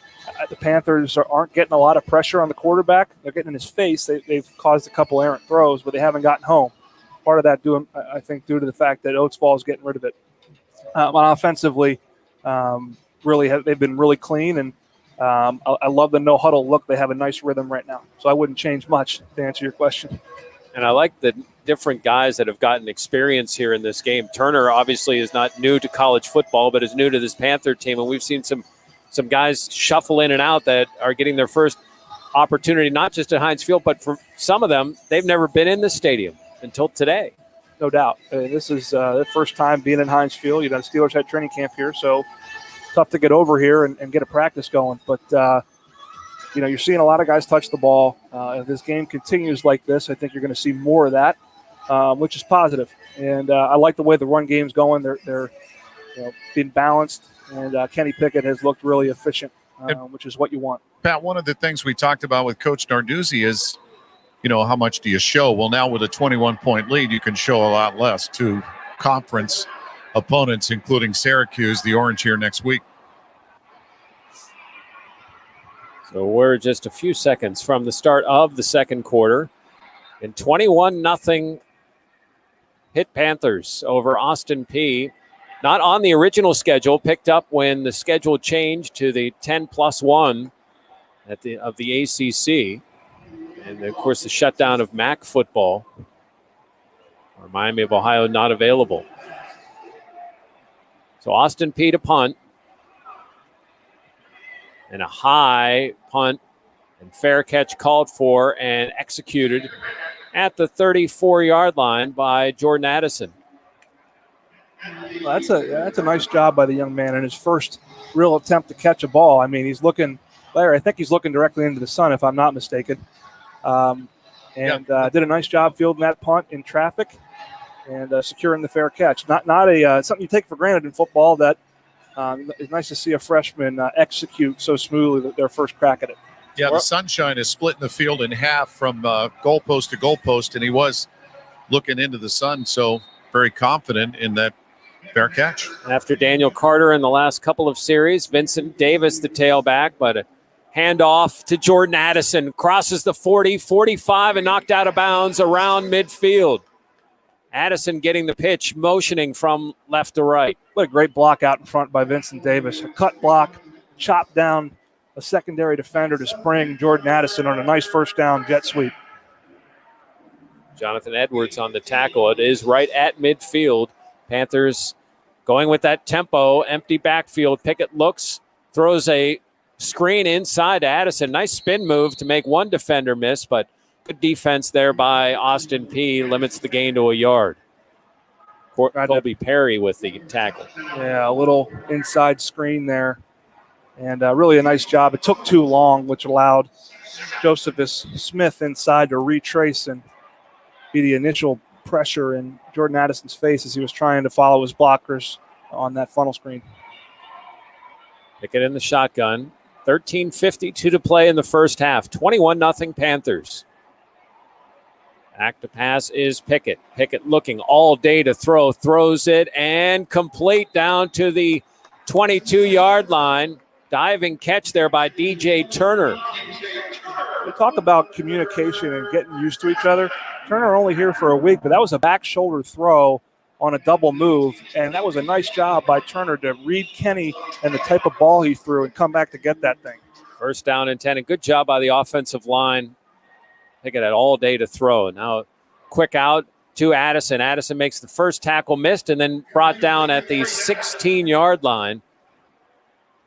You can tell right away who's filling the Maurice French role. He is going to get touches, and they're going to get the ball in his hands as fast as possible. Jonathan Edwards, as we look at Habakkuk Baldonado being helped onto a cart. Second down and 4. Handoff to Vincent Davis. And a good job of running through an arm tackle going left side and down to the 11-yard line. First down Panthers. You can see the different types of running backs they have. You know, A.J. Davis gives you that kind of slow foot, quick change of direction. Daniel Carter gives you a big, powerful back, and then Vincent Davis gives you quickness.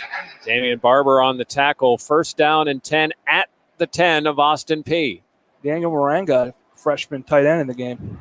An empty backfield and a flanker screen off the hands of Shockey Jacques Louis at the 8-yard line. Ball a little high from Kenny Pickett. Yeah, it didn't look like there was much on that bone there, though. Always tough to throw those perimeter screens down here because there's so much less field to run. You see them a lot on the perimeter where they're not coming towards the middle of the field. This was a middle screen and a lot of traffic. So second down and 10 for the Panthers. Pickett back to pass, gets it out to Davis. Davis jukes a tackle, dives into the end zone for the Panther touchdown. Vincent Davis made a tackler miss and is able to dive in at the pylon for the 4th touchdown of the game for the Panthers. Yeah, just a little circle route out of the backfield. They're running crossing routes, and again, that defense gets so focused inside on what's happening with those crossing routes. Sometimes you lose track of the tailback swinging out of the backfield. He does a great job making a man miss early. The ruling on the field was a touchdown. Colby Perry missed. They're going to take a look at this as like his left Davis toe was walking the sideline. Left toe might have touched the chalk around the 2-yard line as he was trying to was bracing for contact. And I think his left toe is going to be close. It's really tight. I think he touches it. You can see the white come up off the ground. I think they're going to have him out. Looks like about the 2-yard line, maybe 1.5-yard line. And guys, the last time Pitt scored 20 or more points in the first quarter of play was September 30th, 3 years ago against Rice. So hopefully they'll be able to add to their 21-0 lead here as they review the last play called a touchdown on the field. It's close. Yeah, it's close. I white think shoes, white line. I think you see the white chalk come up when his foot pushes off the ground. It's hard to tell, man. Either a touchdown or it's going to be 3rd and goal at the 1-yard line. Doesn't it have to be conclusive on a review since Either it was way, called it a has to be TD? conclusive, so I don't know if they have a better view than we have, but From my chair, if they would have called it out, I would have said it's still out. They called it in, it's still in. I think the conclusive. The extra point team is still out on the field as we await the ruling on this play. I'm watching Pat Narduzzi watch the replay, and he's given at least his thoughts to the linesman. Well, I guess he's thinking touchdown. Yeah, I think in your mind, if you're Mark Whipple, though, Mark Whipple's thinking about the next play he's going to call. Right.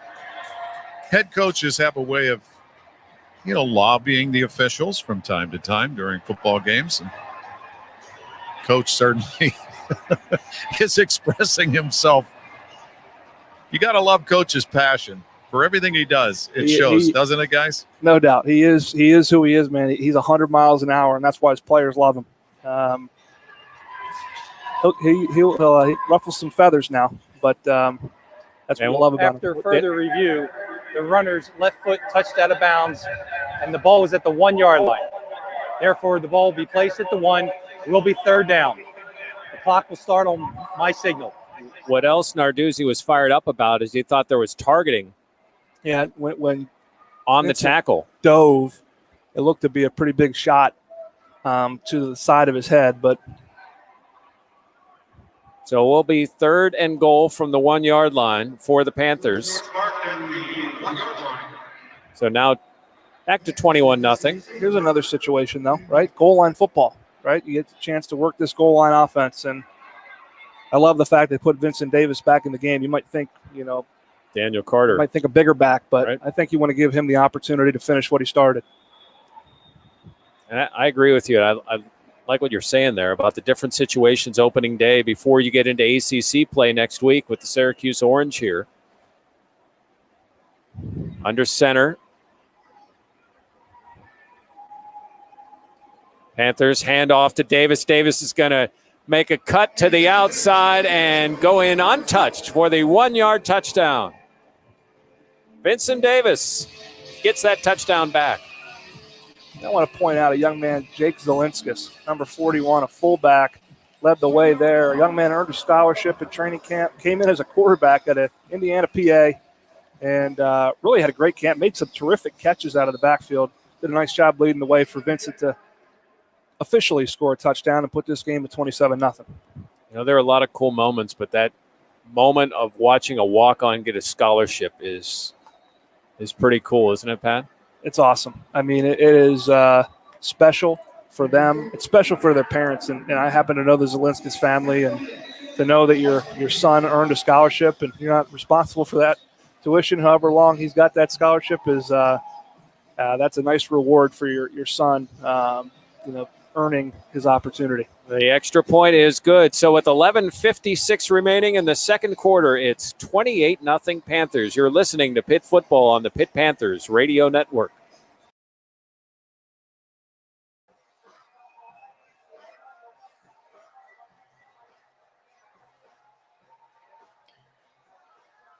Welcome back to Hail from Home Live. I'm Casey Garrow, joined by Doran Dickerson. Just a quick update. We cannot contractually show you the game while we are off air. We would love to show you the live ACC Network broadcast, but we're unable to do so. But again, we are here all game trying to give you that second screen experience. Set that your laptop, your phone, wherever next to the game or whatever you're watching, and stay tuned because you can still listen to 93.7 The Fan on the second screen experience, and they have a great game going for us. Again, 27-0 the Panthers. This is what we expected, right? Right. I mean, Kenny Pickett has come out there. He's made some good throws. A lot of guys been wide open. Shockey Jacques-Louis down the seam, 68-yard touchdown. That was a big play. Another big play. DJ Turner, the transfer from Maryland, getting some touches in this game, scoring a touchdown. We're seeing a lot of guys, a lot of different guys getting some touches. The ball's being spread around. I like what the Panthers have done so far, but it's time to get Kenny Pickett out of the game. Let's see what the backups have. Joey Yellen, Davis Bevel. Let's see what some of those guys have to offer for the offense. Get Kenny Pickett out. He did what he had to do. Yeah, and I saw Davis Bevel celebrating with Kenny, and I was like, okay, let's get him on the field. Quick switch. He's ready to go. He seems pumped up. I'd love to see some of the backup quarterback action. And again, maybe another running back in there. I'd like to see Izzy just for a few a few runs. We've seen almost everyone. We haven't seen Todd Sibley yet, though. And again, Daniel Carter again, still making some action on the field as well. Yeah, Vincent Davis, a lot of guys. And we said that earlier, a lot of these guys have different dynamics to their game. Daniel Carter being a bigger back, Vincent Davis being a little scat back. I like what they're doing. I agree with you. I think that we're going to see some other guys appear in these next couple quarters. So I'm excited, and I like the start that the Panthers have done so far. And just a quick update, Haba Baldonado, we did see him on a cart. He will most likely be carted off the field. We'll get you any updates on that injury. Not sure yet, but there was a lot of depth on the defensive line. So Panther fans should feel okay for this game at least, and we'll check in on him in that status. Yeah, Panther fans should feel good, and let's get it rolling. Let's keep it rolling. Charlie Partridge has his D-line ready to go. He certainly does. Well, we'll be back at the half. Thank you guys so much for tuning in, and tune into The Fan. They'll be on all game as well. And this one may be returned. It is at the 1 yard line. Austin Peay up to the 22-yard line. I love this Najee game. Carter, the ball carrier. I'll give you a crack at it first. 32 for the Panthers on the tackle.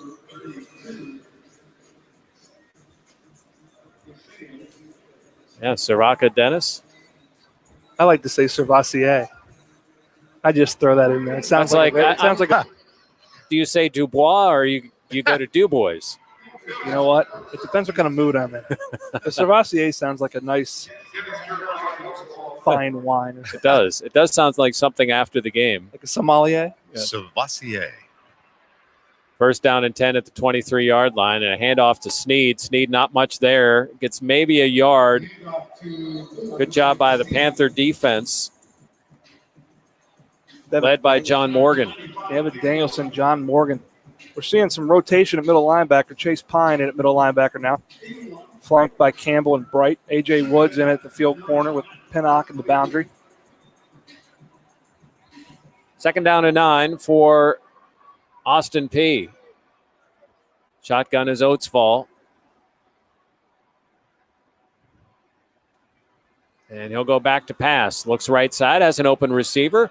And up to the 31-yard line, just shy of a first down. He's able to get it to Benico Harley. A little flat route. Again, one of the soft spots of a quarter's defense is that flat. Get the ball out in the flat. Those linebackers get caught inside. So third and short for Austin Peay at their own 32-yard line.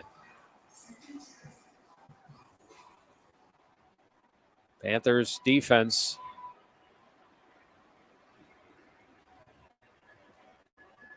allowing just one first down, 1 of 5, and they're not going to allow one here. Sack, first of the game for the Panthers, as Oatsfall had a win right side and sacked by Cam Bright. Cam Bright is just fast.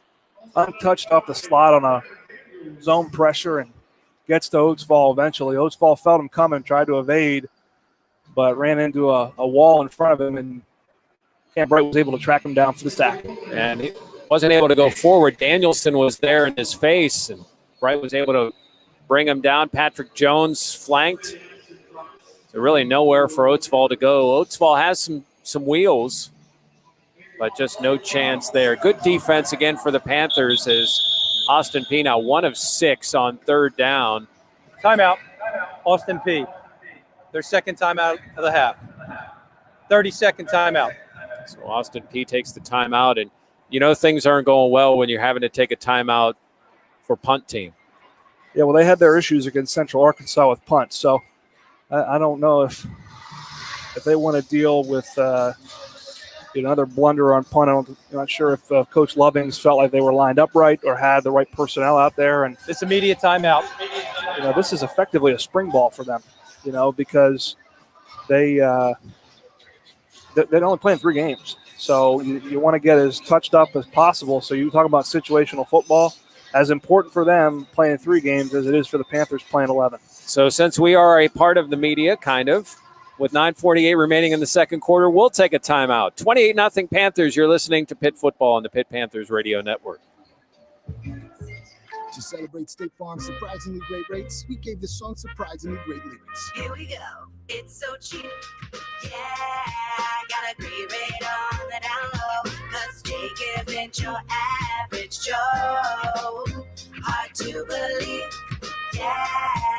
Everybody does it like State Farm do. Never knew the rates were this low. Oh, they ain't that steep. Like a good neighbor, State Farm is there. Hey, Panther fans, bring your tailgate experience home during the 2020 college football season with Take Pitt to the House, the exclusive home tailgate experience offered to you by Tailgate Guys. Package includes a high-def smart TV setup, inclusive of Dish Network, with the ACC Network and Pitt-branded items to keep, including a 9x9 tent, 8-foot portable tailgate table, Pitt cooler tote, ring toss game, and more. Reserve your tailgate today by emailing Pitt at tailgateguys.com or online via tailgateguys.com. Packages are available to homes within a 30-mile radius of Heinz.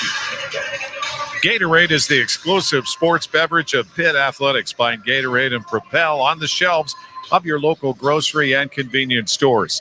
9:48 remaining in the first half of play in the opening game of the 2020 football season for the Pitt Panthers. They are enjoying a 28-0 lead over Austin Peay, the Governors from Tennessee, and we're awaiting a punt on 4th and 6 from the Governors. And the Panthers offense has scored on every touch. And guys, I was saying in the break, I'm enjoying this comfortable lead. And Pat Bostic, you said not yet. No, I'm never comfortable.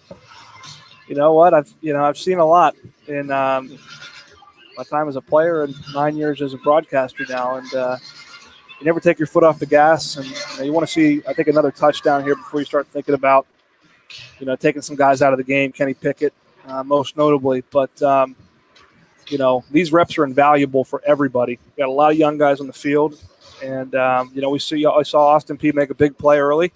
You're a couple mental lapses from not being comfortable, so you got to stay poised, you got to stay ready, and you got to keep playing good ball. A chance here for Jordan Addison to return another punt. Pat, you're right. He's made some good decisions here so far. 4th down and 6 after the first sack of the year for the Panthers. Understanding at his own 12-yard line for the Governors. And mild pressure. Addison calls for the fair catch and executes it around the 30-yard line. There's a little contact there. Yeah, I'm not sure why that wasn't called, but nonetheless. Last time I checked, it was not a running clock, so I don't know if the refs want to get out of here or something, but he was hit. And guys, all last season, for the last few seasons, where the Panthers have struggled is in that third quarter, no matter what going into the half was. And sometimes they had big leads against non-conference teams and then had to battle back and win. So for some reason, that third quarter has presented some challenges for the Panthers in the past. Vincent Davis remains the tailback, his second series, scoring his first touchdown.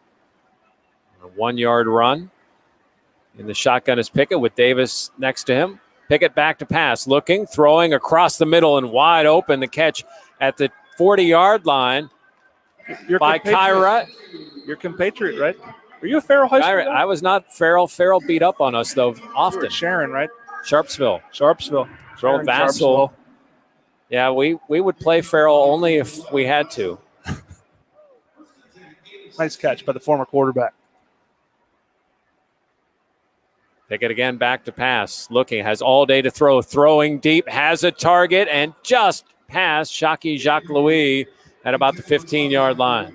Just put a little bit too much borrow on that, throwing it down the middle of the field. You know what? You always try to think, can a receiver sell out and dive for one? And it's hard to tell from here, but I'd like to see Shockey put his face in the ground trying to get that thing. Kai Wright was that right? Lined up as fullback anyhow. Vincent Davis has it at the 45 and kicked out of bounds at the 42-yard line of Austin Peay. Will be first down for the Panthers. Little pinball action there. He got hit on a power play off tackle and bounced off that thing, spun and kept his balance. That's a nifty run by Vincent Davis. Daniel Moraga was in essence, the fullback there, tight end. Pistol formation for the Panthers. And again, a lot of quick snaps, handoff to Davis.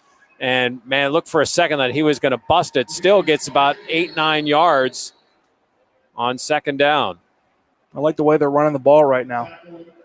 Running a good variety of plays. Got some zone read and ran a little bit of outside zone, some stretch, little power, little jet sweep, keeping Austin Peay off balance.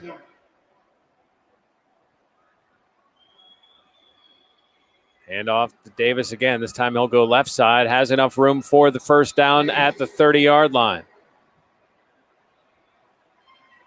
Another outside zone play. Principal outside zone is to get the defense moving laterally. Everyone here is outside and think you're trying to get the edge. No, you're trying to get them running laterally and create vertical cut lanes. 7:45 and rolling here in the second quarter. It's 28-0 Panthers. Panthers at the 30-yard line of Austin Peay. Back to pass is Pickett. He's going to have to roll to his right. Under some pressure. Has a man wide open, and it's right, and he dropped it. Oh, man, at the 6-yard line. That's a walk-in. There you go. We talked about dropping the bunny earlier, right? That was the bunny. Kai Wright, an opportunity for a touchdown, and now he comes over to the sideline where a bunch of helmet taps. Well, you just feel for the kid, and just right in the breadbasket. Israel Abanikanda in the game.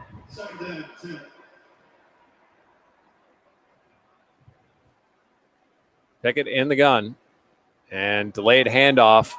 Abanikanda gets it, gets forward to about the 25-yard line for a gain of 5 on his first carry, and he lost his shoe.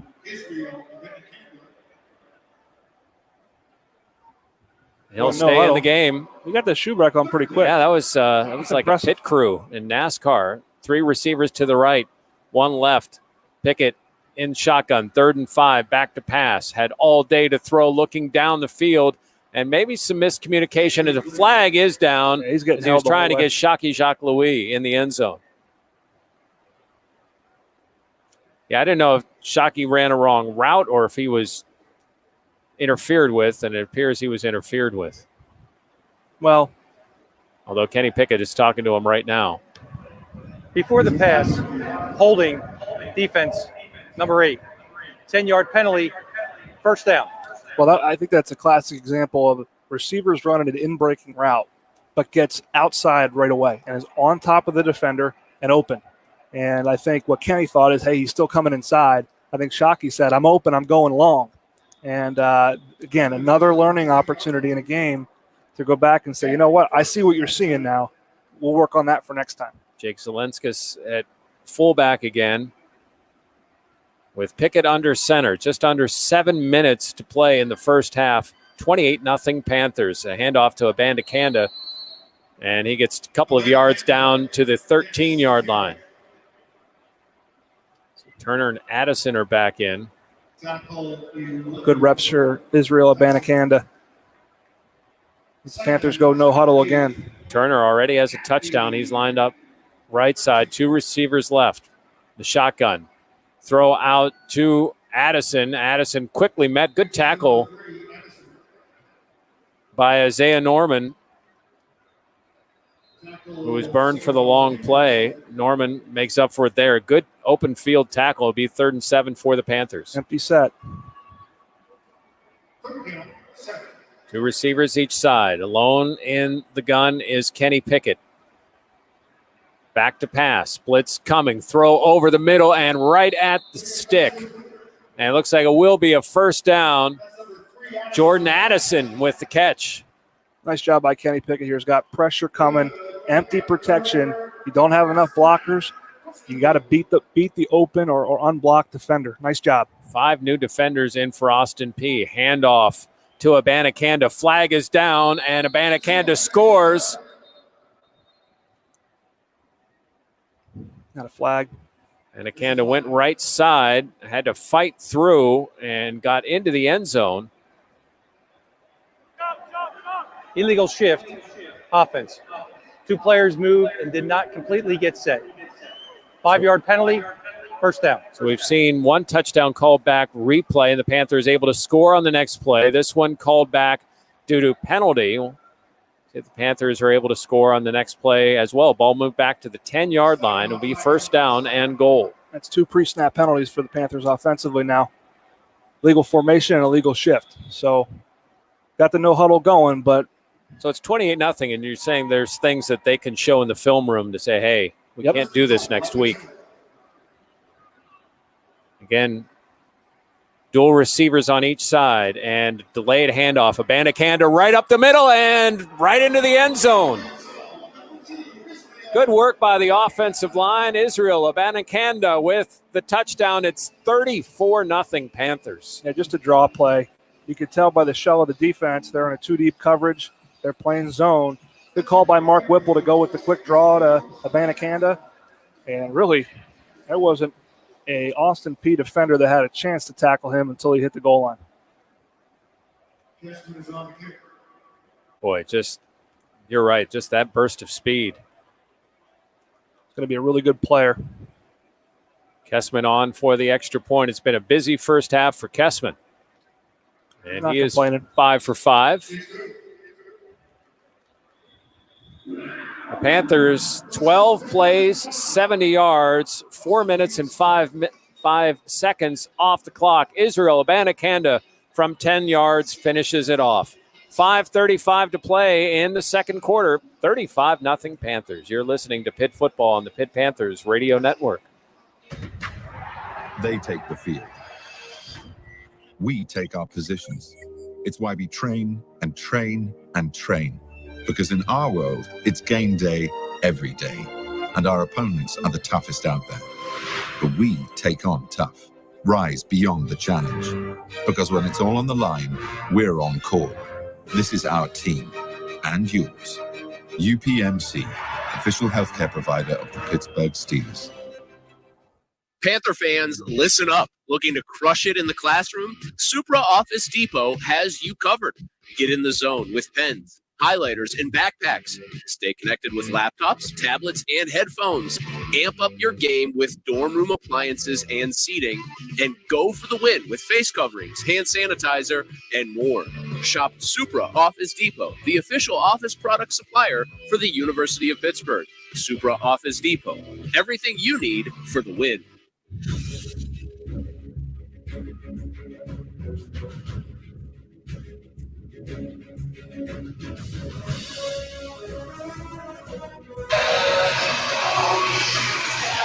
Fresh off the 5th Panther touchdown, unanswered with 5:35 remaining in the first half here at Heinz Field. Larry Richert in the Panther pit, and it's fun to watch the young players, Pat Bostic and Jeff Hathorn, get their hands on the football.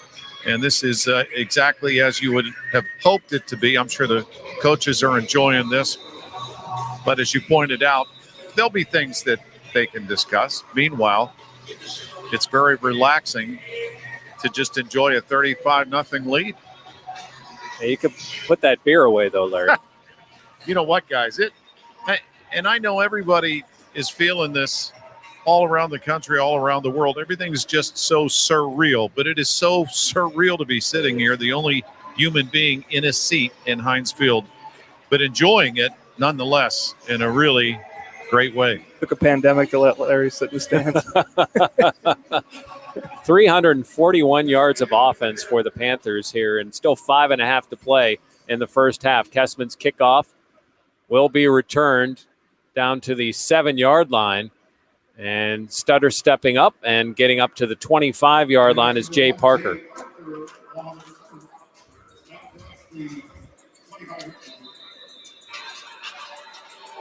The Panther down here. Well, it's well away from the play up at the 45-yard line. I don't know if that was Can't see a number. Delayed. Yeah, I can't get a number yet. We will. 34. Solomon DeShields, a freshman. Boy, a guy that Pat Narduzzi just spoke highly of for his special teams work. Thought he'd really be a stud on special teams, and looks like he's going to be okay. He's walking off the field under his own power. It's the best freshman class I've seen since James Conner and Tyler Boyd, top to bottom. They are. What do you like about them, Pat? I like their maturity, dealing with all this. You know, several of them came in early. The most they had, I think that shows us something. And I like their speed and talent. But they are good-looking kids. Oatsfall at the 27-yard line in the shotgun. And in motion, Oatsfall looks, throws across the middle and off the hands of D'Angelo Wilson. Panthers come with a blitz. And Wilson's a legit player. He's quick. I mean, 1,584 yards last year. You take him on your team any day of the week. But just a little strong from Oatsvall. Just 5 of 12 is the redshirt junior. Out all of last year, but 8 plays.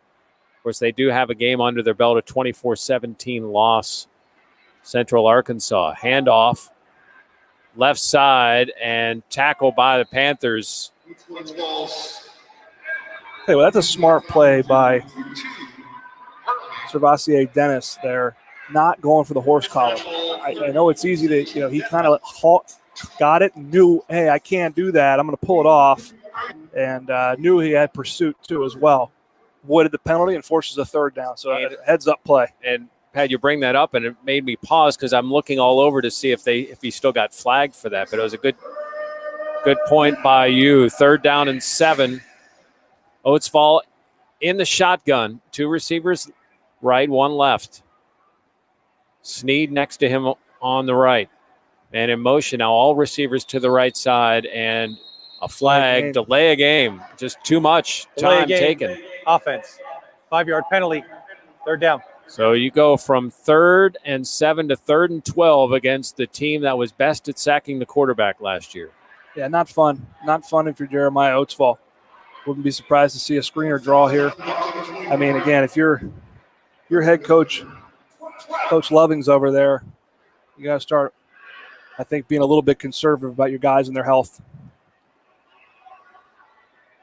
At the 25-yard line, Oatsvall avoids the blitz that was coming, but throws low. Nice catch there by Benico Harley, but he had to leave his feet. So once he fell at the 32, he's down and 5 yards short of a first down.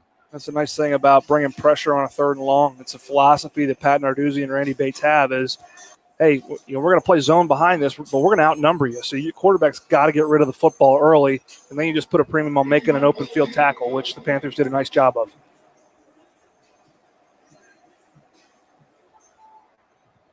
$35-0 Panthers, and yet another punt.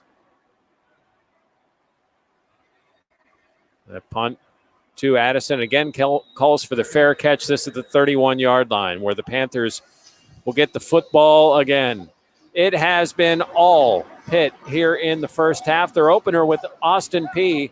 Panthers lead it 35-0 with 3:29 left in the second quarter. You're listening to Pitt Football on the Pitt Panthers Radio Network.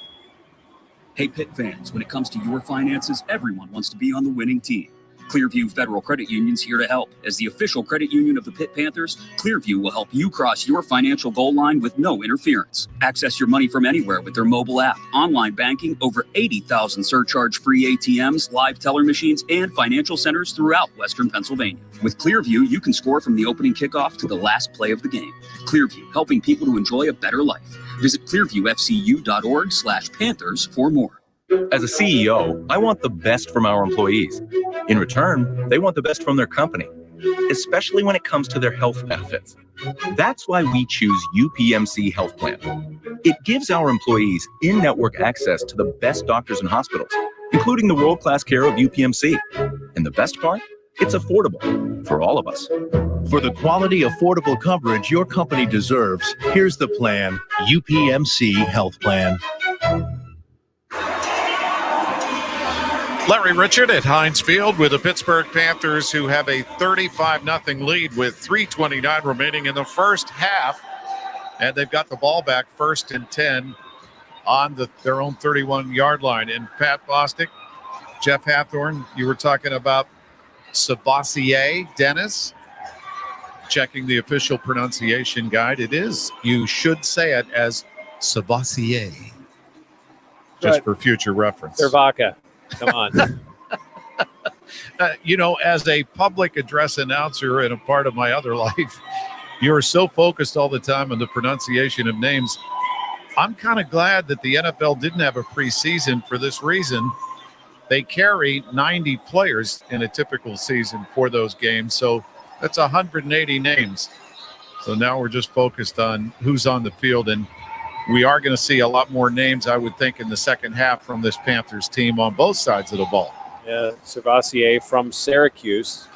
hoping, I'm sure, to be able to play next week. Kenny Pickett remains in the game. 13 of 19, 209. 1 touchdown pass, another touchdown run. Panthers have rushed it for 132 yards. And really accomplishing, with few exceptions, everything they set out to do here in this first half. Pat, when do you pull Kenny Pickett? I think I don't know if he starts the second half if you score here. Panthers offensive line really blowing Austin Peay off the ball for the most part, too. 3 receivers to the right. Pickett back to pass, looking deep, throwing deep, has a receiver at the 25-yard line. Stutter step at the 10, diving into the end zone and down at the 1-yard line. Deep pass from Kenny Pickett to Jalen Barden. They have him down at the 1-yard line. The Panthers need to get off the field here. This is a terrific throw by Kenny Pickett on a slot post. Should have been a face mask. And this is down at the 1. The freshman from Georgia. You got to be careful not to get a delay of game here. Maybe you want to use a timeout if you're Pitt. Take a look at this replay. The ruling on the field was a completed catch, and the runner was out at the 1-yard line. The previous play is under further review. Boy, another member of that freshman class that you were just discussing, Pat. Oh, he's not out. That's a touchdown. Close. I don't know what his foot did. Drag. So we're looking at the replay, and we can't see down the line where the ball is in relation to the pylon. That's a touchdown.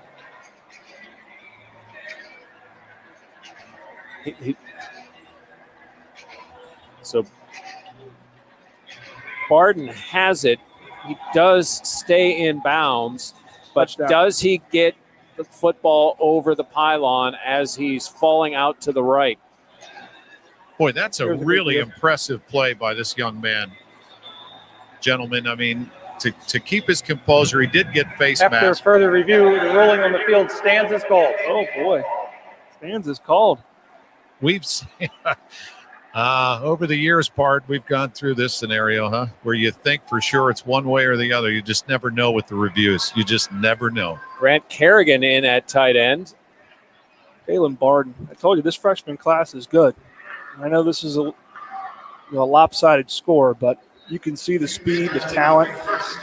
So 2:49 to play. It's 35-0 Panthers, and they're at the Austin Peay 1-yard line. Zelinskis in at Todd Sibley in the tailback. Fullback with Sibley behind him. Hand off to Sibley, right side, and easy dive in for the touchdown. Panthers are rolling here in the first half with points 36-41. Todd Sibley with the touchdown. Everyone getting in on the act here. This 41-0 lead for the Panthers. Kenny Pickett, he's happy for his teammates, but he's disappointed. Statistically, he took a touchdown pass off the ledger. He's going to have to live with that, though. It took just 54 seconds for the Panthers to score again. And the Panthers are just having their way with Austin Peay today. The extra point is good. And, Pat, they've really done a little bit of everything. There have been some sustained drives. There have been some big plays. We've seen some solid rushing. We've seen them deal with a little bit of adversity. Again, without the exception of a few things, just ideal start here for the Panthers. 410 yards of offense in this first half. 133 on the ground, averaging 6.3 yards per carry. And 277 passing yards for Kenny Pickett, averaging 19.8 yards per completion. So all above the line, and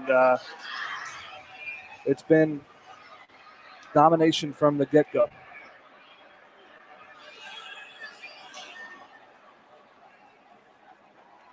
$42-0 Panthers, and Desmond will kick off again.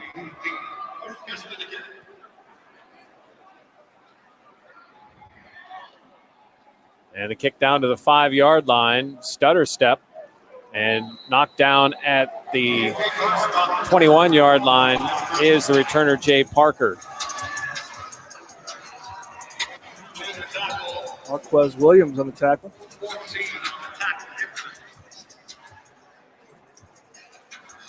Panthers just outstanding here in this first half. 42-0. Woodsball still at quarterback for Austin Peay.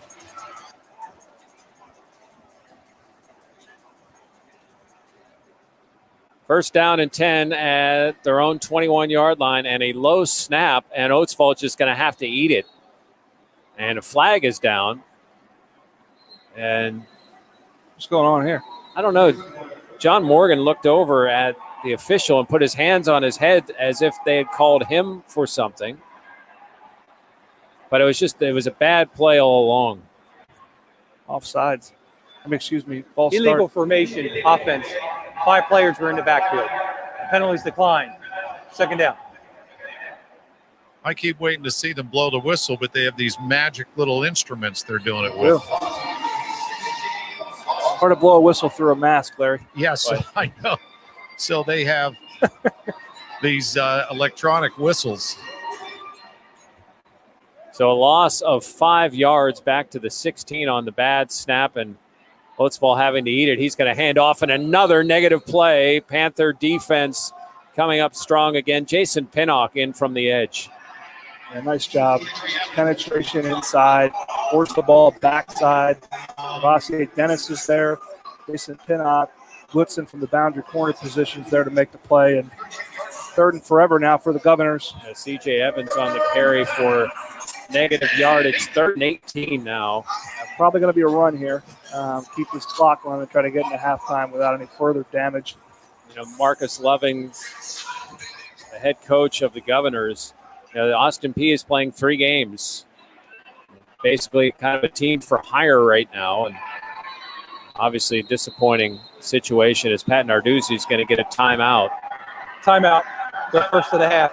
Pitt. 1:22 to play timeout. here in the first half. It's 42-0 Panthers.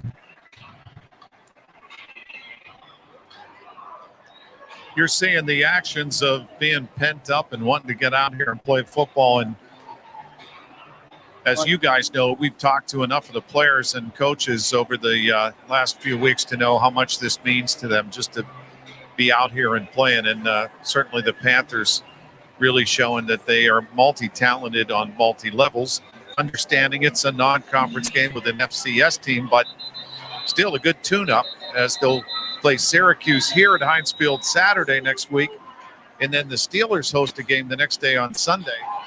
And I want to give a shout out Jimmy Sacco, who heads up stadium operations here, and his entire crew, who have done a tremendous job through this process, and excited to be here playing football. Yeah, it was seamless. Really nice work by Jimmy and his staff. Pat Narduzzi uses the first timeout to stop the clock there.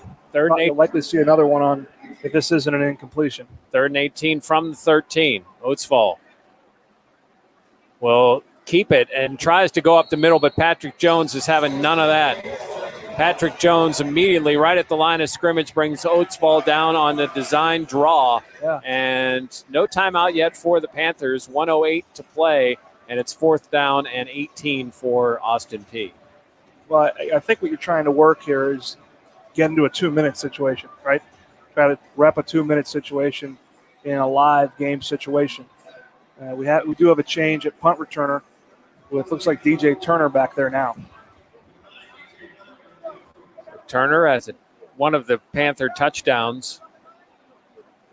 We're at the 42nd mark now, and the punt is off. The punter goes down, but he wasn't hit by anyone, and the ball is kicked out of bounds, and Narduzzi's telling them where it should be, which is about the 2-yard line. Well, I'm exaggerating a bit. We'll see where they mark that. Under pressure, the punter kicked it into the pit sideline, and I think a generous spot at the 34-yard line. So with 32 seconds left, the Panthers have a short field and opportunity for more points, and Davis Bevel is in at quarterback. Davis Bevel in at quarterback. We were wondering who the next one was going to be, and here comes Davis Bevel with an opportunity to manage a 2-minute situation. Bevel in the shotgun with Vincent Davis next to him. Entire second-team offensive line in there as well. And a handoff up the middle. And Sibley? Excuse me, it is Sibley down to the 28-yard line. And quickly to the line are the Panthers. Good to see Davis get some action. This is what you want out of that first 17, 16, 15. In the gun. Back to pass. Bevel looking, throwing short, and the ball is knocked out of the arms of the Panther tight receiver, Garrett Bickhart. Yeah, he threw him right into a defender. 7 seconds to play here in the first half. Panthers facing a 3rd and 4. 2 timeouts left for the Panthers. Back to pass is Bevel. Bevel looking, throwing, sideline route, and caught and out of bounds with 2 seconds to play here in the first half. Kmar Mims with the tackle, a first down. Kick a field at goal the 24-yard line, and looks like Kessman is going to come in and attempt a field goal with Christodoulou holding. Good execution there by Davis Bevel. Nice completion towards the sideline, stop the clock, and right hash field goal attempt of 42 yards.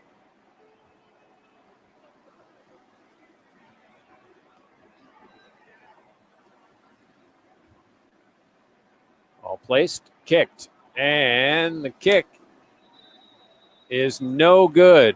A 42-yard field goal by Kessman, no good, as the Panthers go into halftime scoring 6 touchdowns. We have reached the end of the first half. It's Pitt Panthers 42, Austin Peay nothing. You're listening to Pitt Football on the Pitt Panthers Radio Network.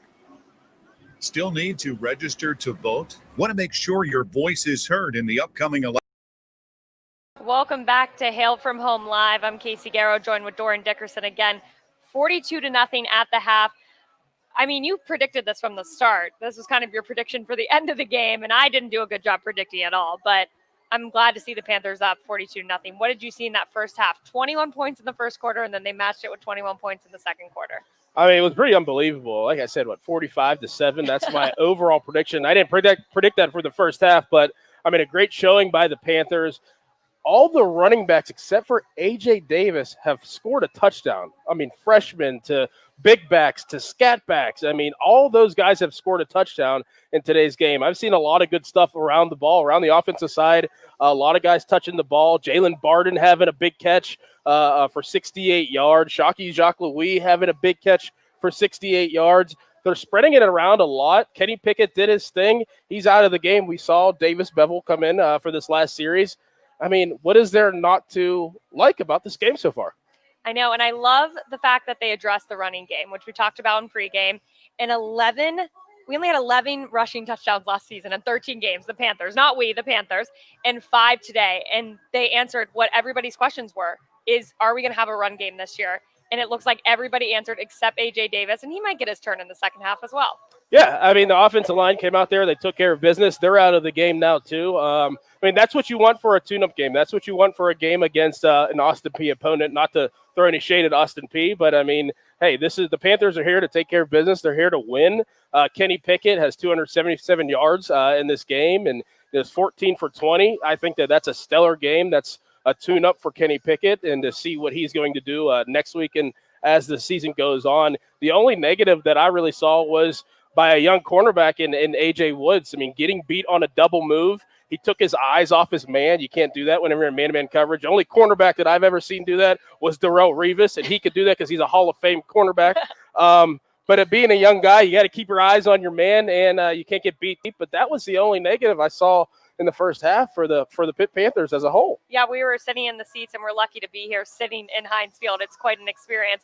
But, yeah, that was the only thing we noticed from the secondary. And just a little bit more on Kenny Pickett.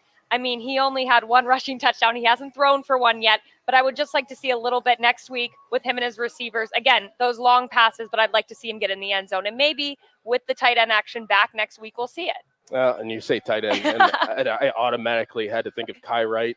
being too open. And I've been too open. I've dropped passes like that before, so I'm not throwing shade at him either. I've dropped passes in games that I was too open. He was too open here in the red zone, ran a corner route, was looking around, waiting for the ball, and just drops it. I mean, it hurts my heart. Tight end's doing that. But next week, you can bounce back against Syracuse, hopefully get out there, get some catches, and maybe we'll see Lucas Kroll too next week. Yeah, I was hoping he would have gotten that one. He's going to want to get it back, especially when he watches in film. And I'm sure his teammates will give him a hard time about it. But next week, he has another opportunity, and even in the second half. Another player I'd like to see in the second half is Joey Yellen. So I'm hoping we get a little bit of Davis Bevel, and then we get to see Joey Yellen in there as well. What are you expecting for second half? It's nice to see those guys get some live action.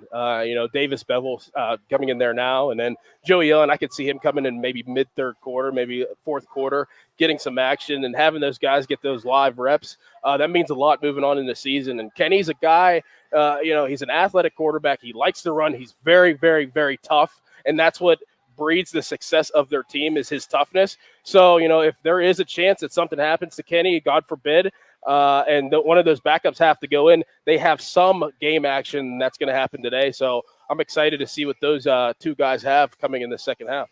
And then one player I just want to focus on quickly is DJ Turner. We talked about him in the first half, but he is certainly making a name for himself in this first game, and I think will all season. It's great to have that veteran receiver on this offense. And what's shocking too is, the guy, he came here last week, yes. Last week, and he's already picked up the offense. Narduzzi said this is the quickest he's ever seen anybody pick up an offense, like a week and a half. Oh, that's fantastic. It's fantastic to have a veteran guy come in there and do that. And then on top of that, make the plays you're supposed to make, catch the balls you're supposed to make. Some of these passes, obviously we saw Kai Wright, but last year that happened too much. That happened too much in crucial situations. Now these receivers, Jalen Barden, Turner, and Jacques, all these receivers are making the catches they're supposed to make, and that's why Pitt is up big in the first half. And I also think Jordan Addison, they're focusing on him. They knew he was going to be a key factor for this game. So I think that's why we're seeing so many other receivers.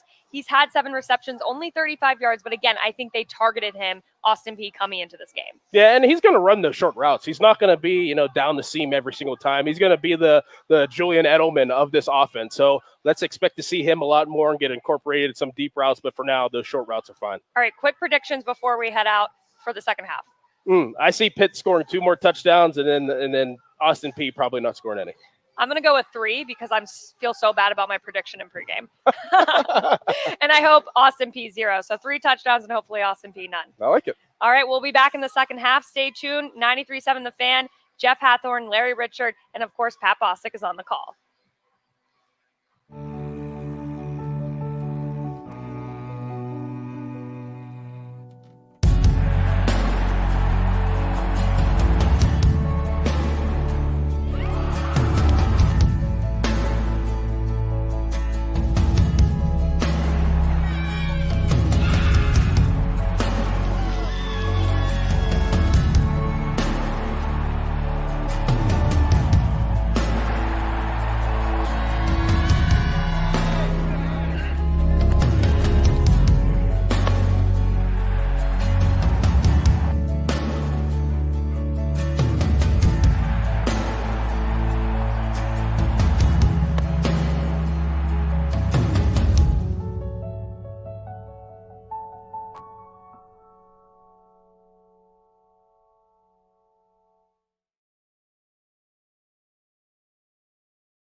Take a few minutes and join the Pitt community by joining Pitt Votes.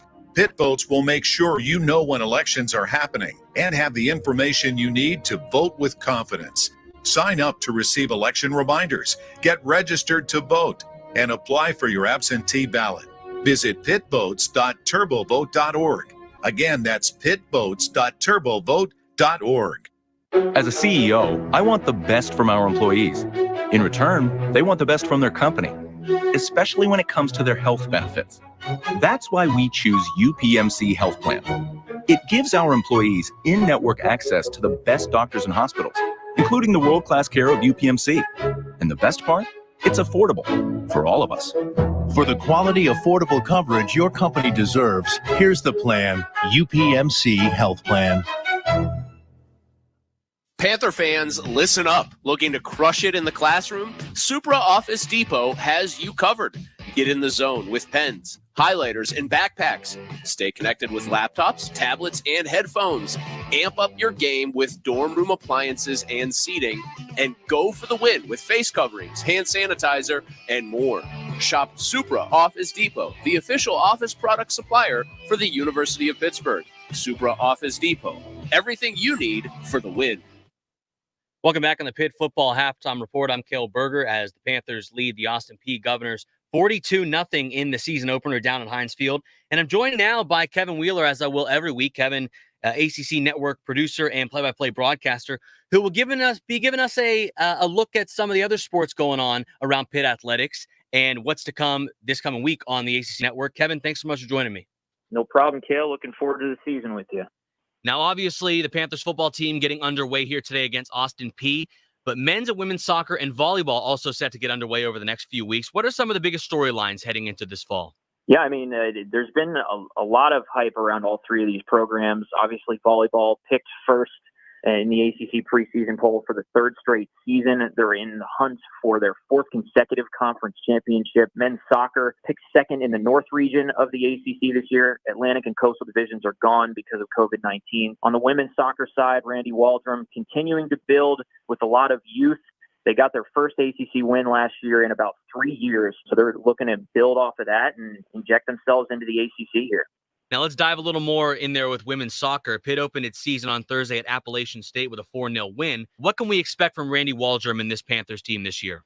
He's going to bring in a lot of young talent.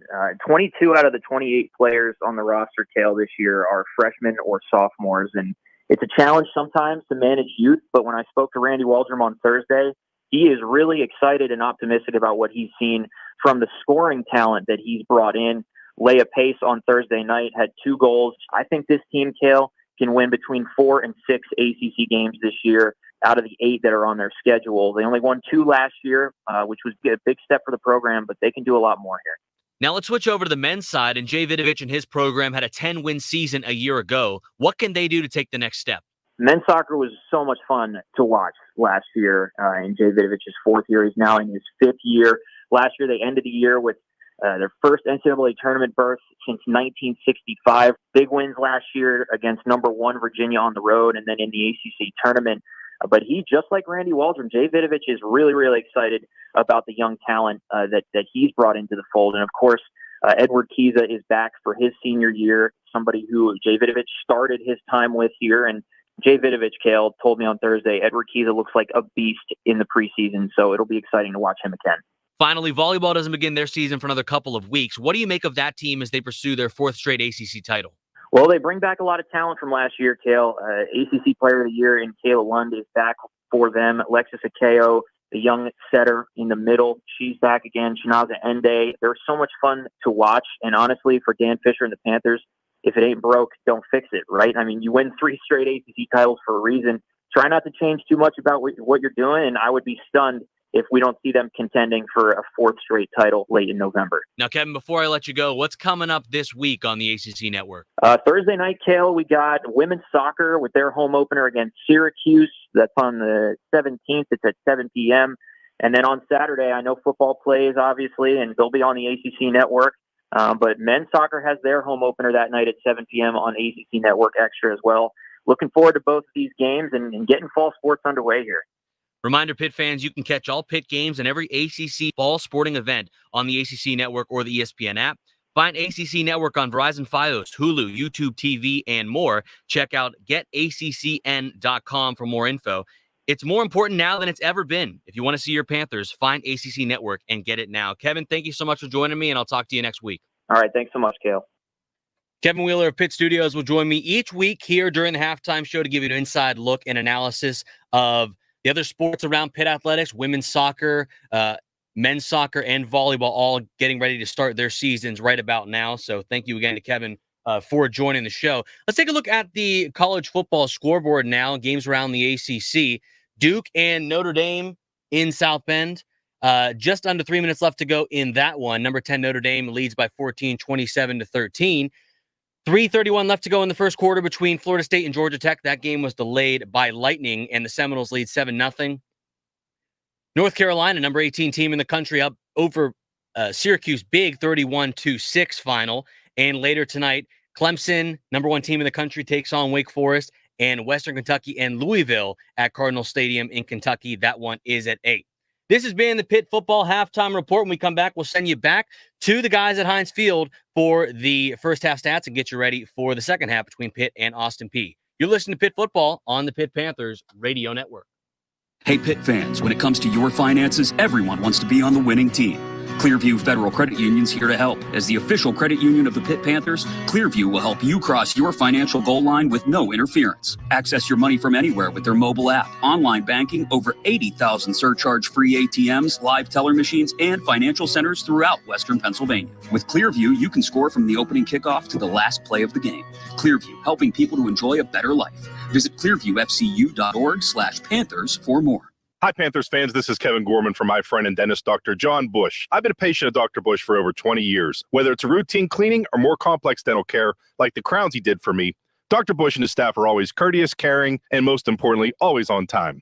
Dr. Bush has consistently been voted one of Pittsburgh's best dental offices by Pittsburgh Magazine and his locations in Forest Hills and downtown. I trust Dr. Bush when it comes to keeping my teeth in tip-top shape, and you should too. Learn more about Dr. Bush and his team at pittsmiles.com. That's pittsmiles.com. I'm with Rocco Florio from AirPro Heating and Cooling. AirPro and Bryant have put together our fall special. Purchase a 95% high-efficiency furnace for as low as $19.95 installed and receive a free programmable Wi-Fi thermostat. Also, a free 10-year warranty on parts and labor, plus their exclusive emergency service warranty, and ask about 60 months interest-free financing. If you purchased heating and cooling equipment in the past and didn't purchase it from AirPro, you paid too much. So call someone you know. Call AirPro Heating and Cooling. Bryant, whatever it takes. Hello, Blue and Gold fans. My name is Michael Feeney, owner of the Feeney Insurance Agency and proud alum of the University of Pittsburgh. My insurance agency represents Erie Insurance, which is a leader in the automobile, home, business, and life insurance industry. I have represented them for 20 years, insuring many of your neighbors' homes, automobiles, and businesses. I was a former football manager and continue to support the team for the last 30 years. Contact me for a free review of your personal or commercial insurance needs. Go to FeeneyAgency.com for more information. Hail to Pitt. And welcome back to Heinz Field. We are about 6 minutes from the start of the second half and joined by Pat Bostic, Larry Richard, and wow, what a first half we saw here for the opening of the Panthers season, Pat. It was good. It was clean. Anxious to hear about Habakkuk Baldonado. Hope he's doing okay. And I think the only other injury was a quick one, right? It was Solomon DeShields went down quickly but popped right back up. So pretty clean, a couple penalties here and there. But all in all, that's exactly what you would draw up for how you want to start this season. Larry Richards in the Panther pit. And, Larry, we had somebody come over. Was someone checking your ticket to make sure that you belonged in that seat? I think he's been escorted out of the building. He has. At my discretion, he's been escorted out. He's been an absolute picture for social distancing, though, sitting in the Panther pit by himself. So he looked lonely out there, partner. I hope he's not asleep. Let's look at the first half numbers brought to you by UPMC. And, of all the numbers, 420 yards to 92. But the rush yards, 139 rush yards for the Panthers, 1 for Austin Peay. Well, that's what if you told Pat Narduzzi draw up a perfect game, it would be out rushing the opponent by 100+ yards, holding an opponent. I'm here. So they're in a good position to accomplish that goal, and you're going to see a lot more running the football from the Panthers here in this second half, and hopefully see some Israel Abanikanda, a little bit of Todd Sibley. I think the day is over likely for Daniel Carter, Vincent Davis, and A.J. Davis, however. So we'll see how they tote the rock, and we'll see how these quarterbacks play. Probably going to see some both Davis Bevel and Joey Yellen in this second half. I think we have Larry back. Yeah, I'm sorry, guys. I was enjoying my sandwich. Oh. They brought you a meal down there? No, I got one from the press area because normally we have a buffet style, but obviously under these circumstances, you get a box lunch, and you're asked to eat it at your workstation. Well, during the pregame, certainly couldn't do that, so I thought I'll throw this in my bag, and I never get to eat at halftime, so this is a first for me. What are you eating, Larry? I had a ham sandwich, little mayo, fresh green apple, and some grandma's chocolate chip cookies. A balanced diet for the folks at home. Yeah, it's all health food. Second half action is next. You're listening to Pitt Football on the Pitt Panthers Radio Network. They take the field. We take our positions. It's why we train and train and train. Because in our world, it's game day every day. And our opponents are the toughest out there. But we take on tough. Rise beyond the challenge. Because when it's all on the line, we're on call. This is our team. And yours. UPMC, official healthcare provider of the Pittsburgh Steelers. At Sarah's Candies, we are able to provide your organization with solutions to fundraise safely and successfully all year round. We've been helping groups like yours raise money for over 60 years. We pride ourselves on our reputation for quality products, exceptional service, and satisfied customers. You can fundraise 100% online with our contactless online ordering program. Earn up to 50% profit with our chocolate bars and pretzel rods fundraiser. Or find even more success with our traditional holiday brochure sale. Call 1-800-255-7771. Still need to register to vote? Want to make sure your voice is heard in the upcoming elections? Take a few minutes and join the Pitt community by joining Pitt Votes. Pitt Votes will make sure you know when elections are happening and have the information you need to vote with confidence. Sign up to receive election reminders, get registered to vote, and apply for your absentee ballot. Visit pitvotes.turbovote.org. Again, that's pitvotes.turbovote.org. Panther fans, listen up. Looking to crush it in the classroom? Supra Office Depot has you covered. Get in the zone with pens, highlighters, and backpacks. Stay connected with laptops, tablets, and headphones. Amp up your game with dorm room appliances and seating. And go for the win with face coverings, hand sanitizer, and more. Shop Supra Office Depot, the official office product supplier for the University of Pittsburgh. Supra Office Depot. Everything you need for the win. This broadcast of Pittsburgh football is authorized under rights granted to JMI Sports by the University of Pittsburgh. It is intended solely for the entertainment of our listening audience. Any publication, rebroadcast, retransmission, or commercial use of the descriptions and accounts of this game without the express written consent of JMI Sports of the University of Pittsburgh is prohibited. The announcers are selected by JMI Sports and approved by the University of Pittsburgh.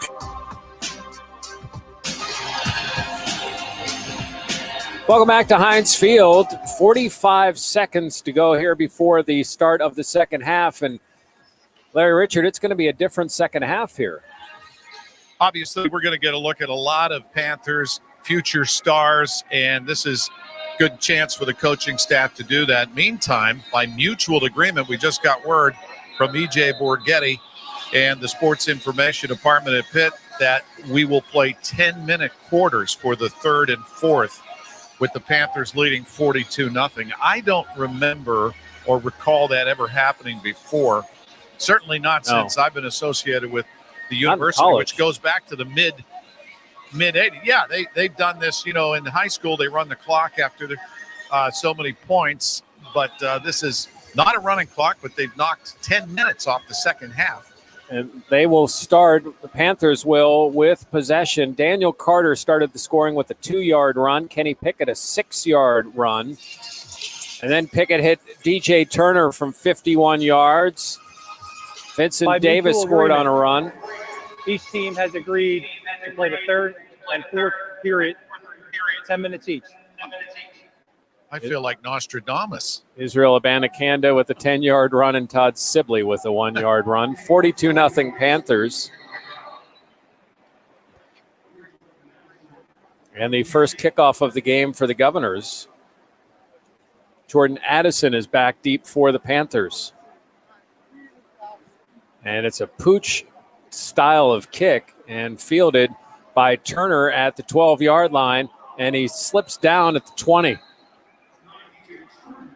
Well, he had intentions of reversing field there and got clipped by the hash mark and went down. But nice little coffin corner kick there by the Governors, and worked out well. They gained 5 yards with the Panthers only advancing the football to the 20. And obviously the Panthers, as Joey Yellen is now in at quarterback for the Panthers to start the second half. You want to keep the focus. There's a lot of people that work hard in practice that are getting an opportunity to play here, and you don't want to clown another team either, obviously, for Austin Peay in a tough situation.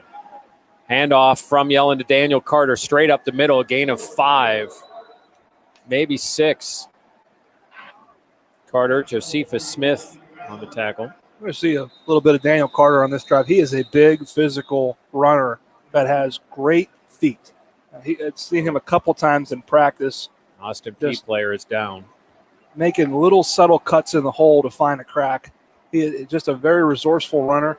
I think has a bright future. And while the Panthers probably didn't see it coming, he has asserted himself into a prominent spot in the lineup. Pat, there's so much on speed in today's game. Is there still room for a bruising running back in college football? I think so, yeah, for sure. I mean, you look at the pro game. I mean, Adrian Peterson obviously is a slasher and has great speed, but he's a big back. Speed is certainly du jour. It is absolutely necessary to play winning football, but there's something about having a tailback that can manufacture yards, that can push the pile, that asserts an attitude about a football team. And you saw it 2 years ago with Olesen and Hall. James Conner was certainly not a finesse runner by any stretch, and he's actually had a nice career in the NFL to start. And I'm hoping he has a great year, stays healthy, as he was a terrific player. But you look at a guy like down in Dallas with Ezekiel Elliott, plenty of wiggle, but that guy's thick and hard to tackle. I mean, you have to be able to take a beating. And you have to be able to absorb contact. So I think a big back is still a featured part of this game. 2nd down and 4. It was Jack McDonald, who is the best linebacker for Austin Peay, who limps off the field. We hope that he is okay. Yellen is back to pass under pressure, fumbles as he's being sacked, but recovered by the Panthers.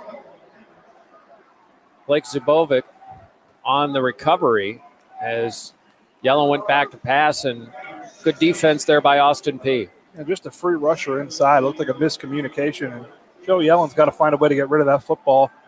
And certainly needs to protect it if he's getting tackled. Carter goes in motion. Yellen looking, throwing, screen, and caught by the tight end. Excuse me, not tight end, but built like a tight end is Garrett Bickhart. He's a receiver at 6'5", 215. He catches the screen and gets it up to the 21-yard line. Just a little middle screen again to the perimeter. They show the swing screen to the field to Daniel Carter and come back and throw the middle screen backside. Really nothing doing. A good job by Austin Peay on this drive, but Joey Yellen's got to protect the football. Kirk Christodoulou for the first time today, other than in holding responsibilities.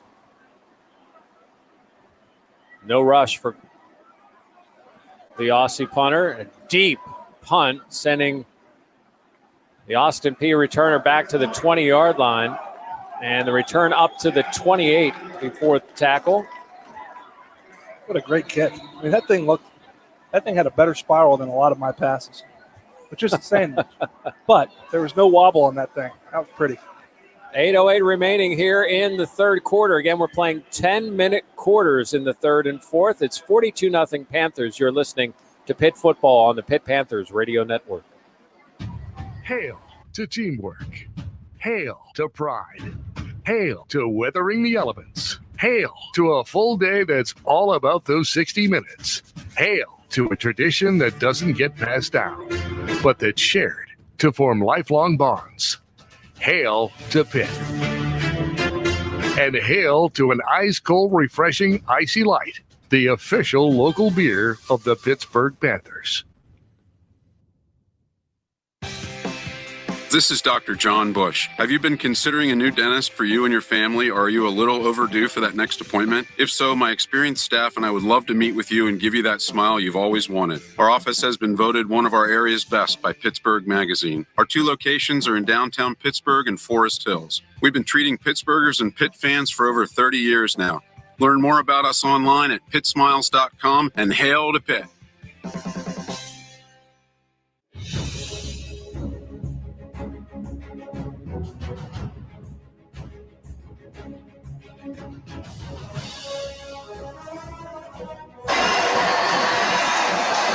Now more than ever, many of your neighbors need utility assistance to stay safe in their homes. Find out how a small contribution can score big with those in need. Visit DollarEnergyFund.org. 8:08 remaining in the third quarter of play here at Heinz Field. Larry Richert in the Panther pit. 42-0. The Panthers are on a roll. And in a second half that shortened, if you just joined us, only 10-minute quarters by mutual agreement. Meanwhile, we're going to get a chance to look at a wide range of talent. It'll be interesting in the postgame, guys, talk to Coach Narduzzi and, get his thoughts. Obviously happy with the way things are going, but already thinking ahead, I'm sure, to a first conference game against Syracuse next week. Little surprised to see DeMar Hamlin and Paris Ford still in the game for the Panthers. How about every starter on defense still in the football game?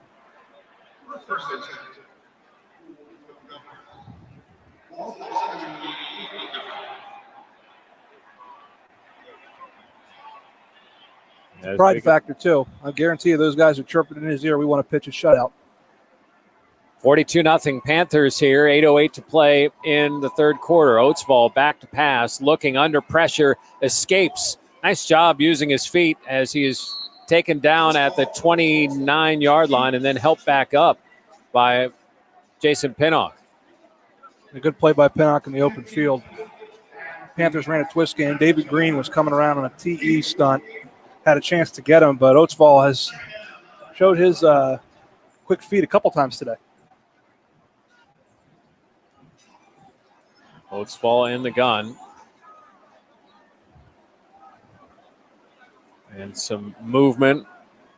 A late substitution for Austin Peay with 7 on the play clock.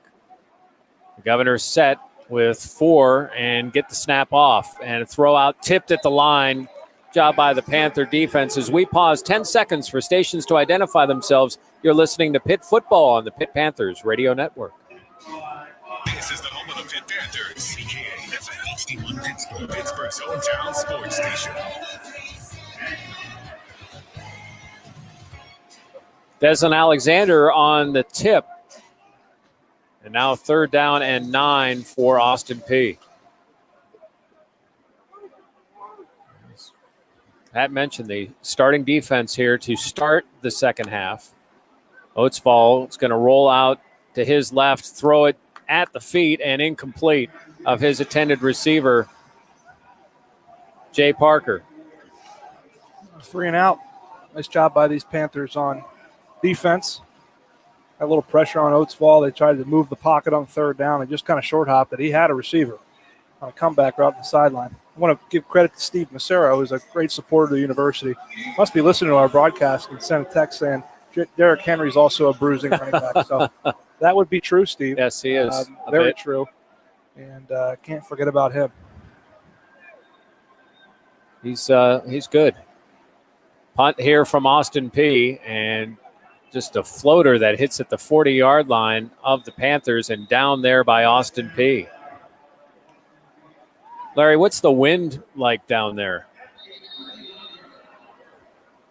Actually, it's fairly light on the field. I mean, if you look to your right on the American flag on top of the scoreboard, you're getting a breeze that's coming in from the east.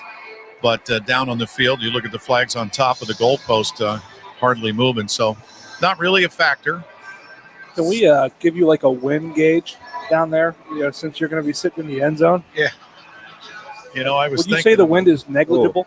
Negligible. I don't believe it's affecting the play in any way, gentlemen. That would be passing or kicking. Larry, I want you to just take cover. There's some birds heading your way. 7:01 remaining in the third quarter. It's 42-0 Panthers. You're listening to Pitt Football on the Pitt Panthers Radio Network. They take We got to have fun. We take our positions. It's why we train and train and train. Because in our world, it's game day every day. And our opponents are the toughest out there. But we take on tough. Rise beyond the challenge. Because when it's all on the line, we're on court. This is our team. And yours. UPMC, official healthcare provider of the Pittsburgh Steelers. At Sarah's Candies, we are able to provide your organization with solutions to fundraise safely and successfully all year round. We've been helping groups like yours raise money for over 60 years. We pride ourselves on our reputation for quality products, exceptional service, and satisfied customers. You can fundraise 100% online with our contactless online ordering program. Earn up to 50% profit with our chocolate bars and pretzel rods fundraiser. Or find even more success with our traditional holiday brochure sale. Call 1-800-255-7771. Second guy, and Yellen's a really good insurance policy. Welcome back to Heinz Field. 7:01 to play here in the third quarter. Panthers with a 42-0 lead over Austin Peay. Governors 93 yards of total offense, just 2 on the ground. And the Panthers have the football. Davis Bevel back in at quarterback for Pitt. Jalen Barden at wide receiver. Carson Van Lin at left tackle. Take a look at this offensive line. Matt Gonsalves at left guard. He's got a bright future. Young man out of New York, redshirted last year. Owen Drexel, New Jersey native at center. Right guard, I believe, is Blake Zubovic. And right tackle should be Keldrick Wilson, the transfer from Hampton. Panthers huddling up and break the huddle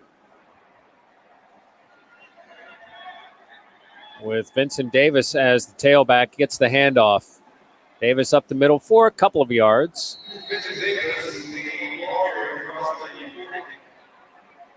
Little tackle over there. They had Wilson as lined up at tight end left side, and Grant Kerrigan, who's gone back and forth from tackle to tight end, is playing tight end today, wearing number 84. With Lucas Kroll out, they needed another warm body at tight end. Second down and 6 for the Panthers.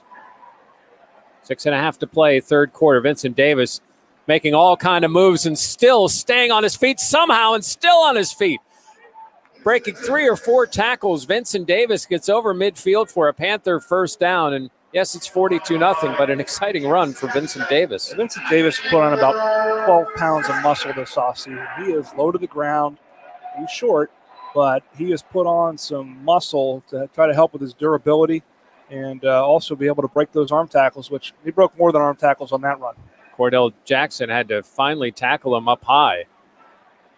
So first down and 10 in midfield. Davis again, stutter step at the line, cuts left side. Man to miss, and a nice tackle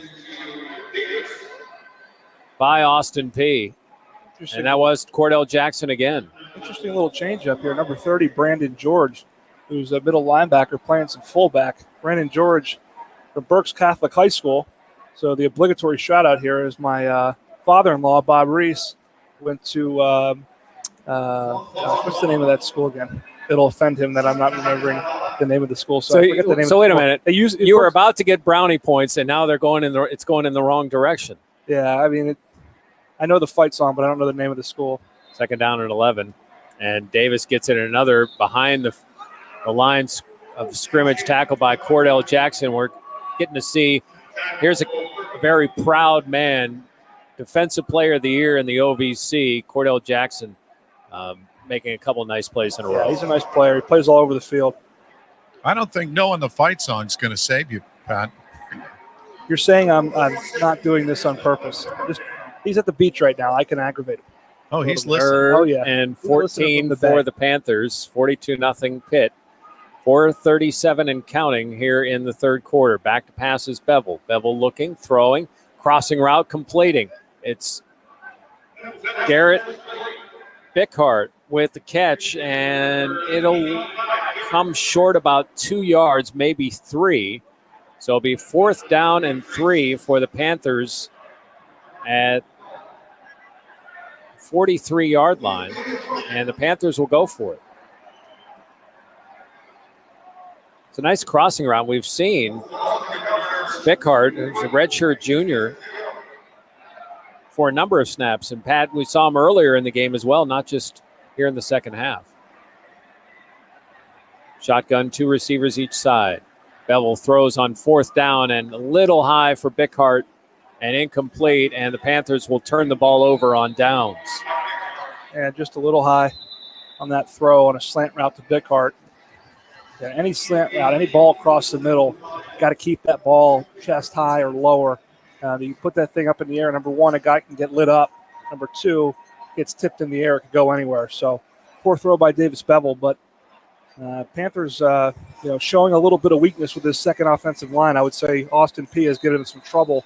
If not for the individual efforts of Vincent Davis, there were a number of runs that were hit behind the line of scrimmage.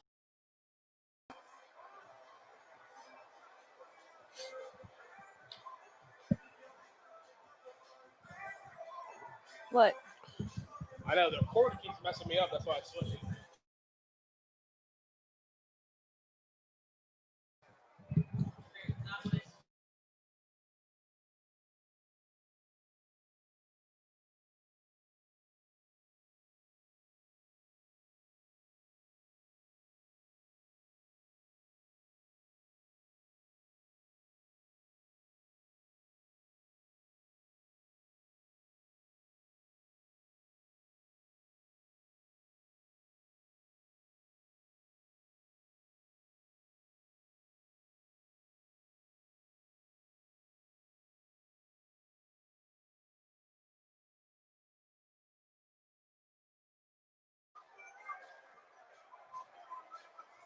Welcome back to Hail from Home Live. Doran, this is a great opportunity for these backups as the Panthers still lead 42-0. See a lot of guys getting a lot of playing time that if this COVID does keep spreading and the time goes on and nothing happens, nothing stops, we don't stop the COVID disease, we are, and unfortunately, going to see some guys that are going to be taken out of the lineup. So this is a crucial time for these young guys and these backups to get some playing time, going there, catch some passes, make some tackles, do some good things. So the Panthers, they're sitting pretty right now. They're excited with Kenny Pickett. They're excited with the score. They're excited coming out of this first game, almost injury-free, and getting a lot of young guys and a lot of backups some crucial playing time. Yeah, and I think we'll mostly see Davis Bevel in the second half, but we did see a quick series from Joey Yellen. He did have a sack on him, though, and I think, he's probably still learning the offense. Just quick thoughts on him and the adjustment, coming into a new place. Yeah, it's tough, and especially whenever you're in a game like this. You're up, 40-some-0. And then you get some late reps. Is he really engaged that much? I don't know. I would hope so because your number can be called at any time. So I don't know how engaged he is really, but I expect him to go out there and be in the legit backup at some point. I think he has all the tools, and same with Davis Bevel. Yeah, coach says he definitely has the arm, especially down the field. So I'm excited to see him get some reps. Hopefully, it coming this season. But they will rely on Kenny Pickett, so I want to see him first and foremost. No, definitely. like we said earlier, Kenny is athletic. He can run. He can throw. He's tough. We'll see a lot of Kenny Pickett this year. In 10-minute quarters right now, which is strange. You said as a player, this never happened to you. Never happened to me. I never heard of this, but I get it on both sides. You want to get out injury-free and move on to next week. Exactly. Austin Peay only has one more game, so it makes sense for them to get out injury-free as well, and we have a full slate ahead. So thank you so much. We'll be back in the fourth quarter. Continue watching Hail from Home Live to tune into the radio broadcast. And low snap to Oatsfall. He gets it out, and nice catch, but quickly met for a short gain. That was a great catch by D'Angelo Wilson. Is that a one-hander? I think it was. It was. Oh, man, that's good defense impressive there by the Panthers. Quickly, there's Hallett again. So 3rd down and 5 at the 49-yard line for Austin Peay. 3:15 on a running clock here in the third quarter. 42-0 Panthers. Oatsfall in the shotgun. With Harley now joining him in the backfield. Back to pass, blitz coming, throws it up for grabs, and no receiver in the area. Oatsfall just had to get rid of it, and he threw it to open ground. It will be 4th and 5. Took a shot, too, from Cam Bright, who's still in the game.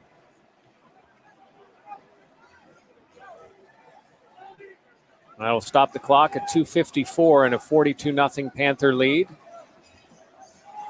The high school's Holy Name, by the way.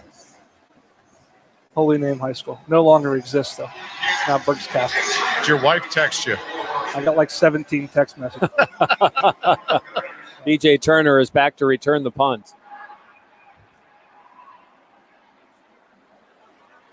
We'll see who comes out at quarterback this time for the Panthers. The punt is away from Turner and short. It takes a pit bounce from the 24 down to around the 26-yard line, where the Panthers will take over. Joey Yellen in at quarterback. Are we going to see Nick Patty? You know, Patty had the win against Delaware last year, and in that UCF game, touchdown pass, had to come in, and I think we'll see these two today. You know, Nick's gotten some great reps playing last year. I think we'll see Yellen and Davis Bevel get reps. Bickhart, Barden, left side. Yellen fakes the handoff and throws it out to the receiver. Caught and spin move. Well done. That's a great move right there. 82. Yeah, that was Bickhart. No, it was 82.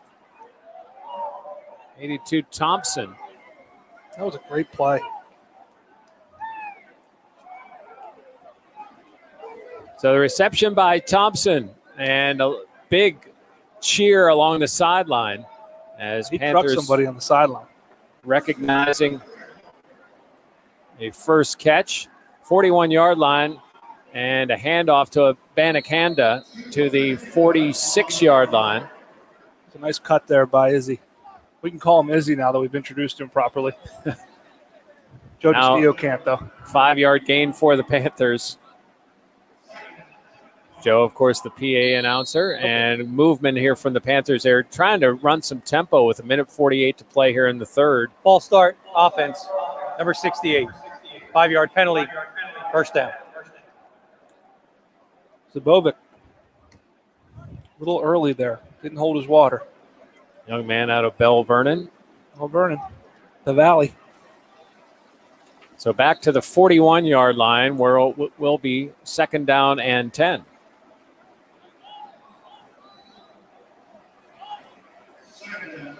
Yellen in the pistol. The Banakanda behind him. He gets the handoff. Goes right side. A little bit of a hole. He pushes forward for about 4 yards.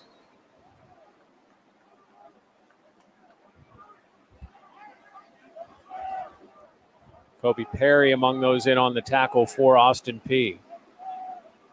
Down in 7.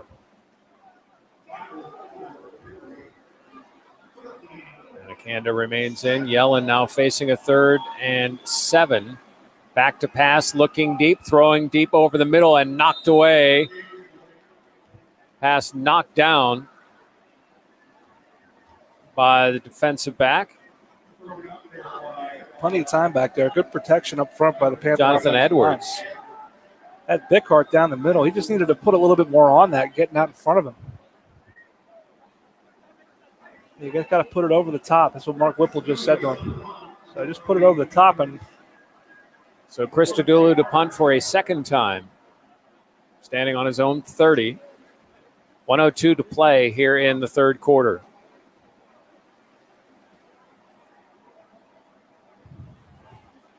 High punt from Christodoulou. Fair catch called for. And nice play. Eric Hallett with a one-handed. He caught that one. Yeah. He can catch the ball catch a hit punt off the at ground. the feet of the punt returner and went towards the sidelines, and Hallett grabbed it just in case it went off his shoe or something along those lines. One-handed catch. Hallett has emerged. We've seen a couple of players that we weren't expecting in these situations. Jalen Barden, a big catch in this game. As it'll be first down and 10 on the 13-yard line for Austin Peay. See some more of these freshmen out there for this Panther team. Corner Rashad Battle. 6'3", 200-pound corner. And a new quarterback for Austin Peay. Cam Williams. That pass is lost yardage there. Nice job by Brandon Hill, wearing number 9, firing down from his safety position to make a nice sure tackle for a loss of 1. Yeah, that pass completed to Wilson. So Cam Williams shadow of his goal line. Fake handoff.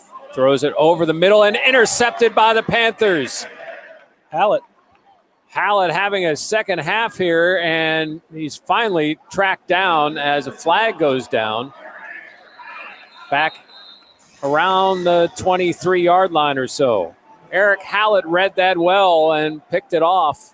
Not sure where that ball was being thrown. During the return, personal foul, illegal blindside block. The return team, 15-yard penalty, first down. That'll push it back for the Panthers, but they will have the football with 2 seconds left here in the third quarter. They got the basketball hoop down again. A turnover dump. That penalty's on number 90 of Pitt. Number 90.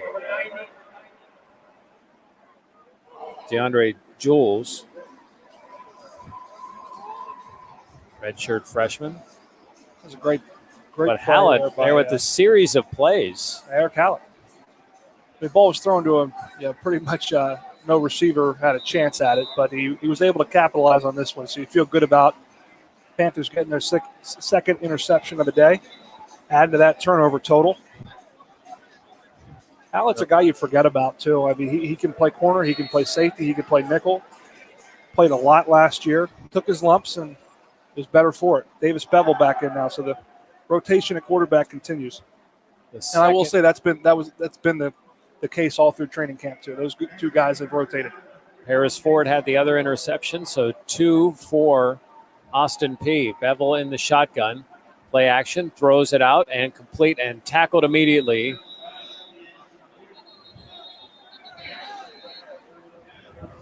Thompson again on the catch. Let's get a little more info on Thompson. I think he's wearing a different number than they have him listed at.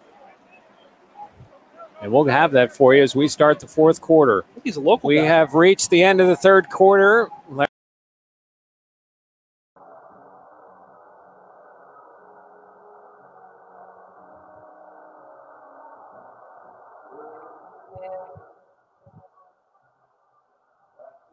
Welcome back to Hail from Home Live.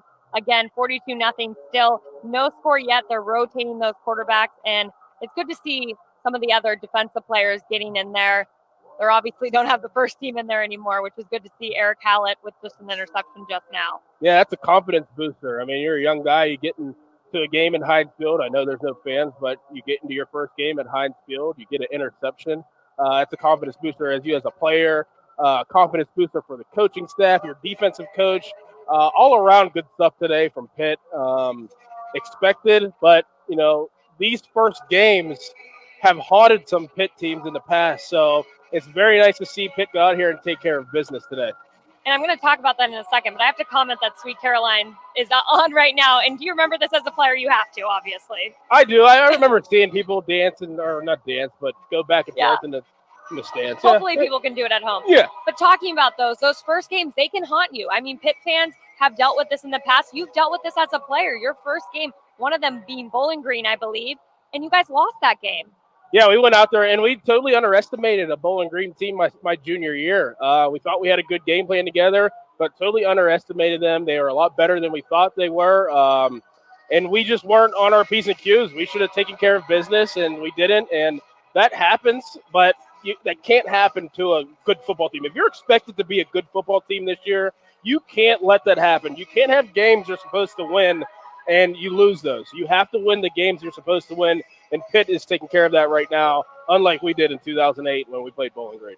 Well, obviously it's 2020, so you never know what's going to happen. But again, they are playing up to expectations, which is a relief and probably gives you a lot of confidence heading into the rest of this ACC schedule. No doubt. A lot of confidence even next week. You know, you're going to play a Syracuse team who just lost today to North Carolina, but they're still going to play tough, and it's just a lot of confidence. Week by week, they will build. I expect that for the Pitt team.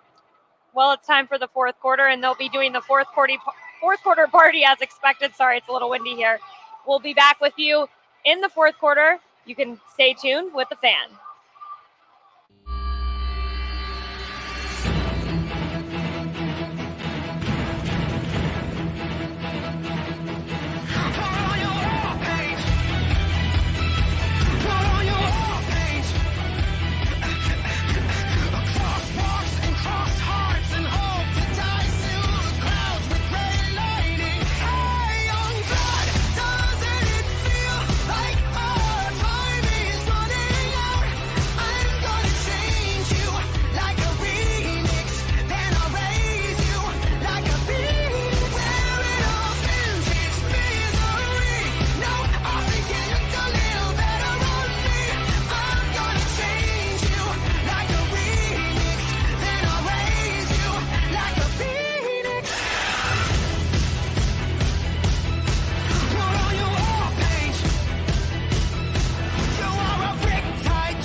he's all over the place, fired off the edge there, and nobody accounted for him in the blocking scheme. They were zone left, and somebody needs to pick up that support player in blocking because Todd Sibley just got set up.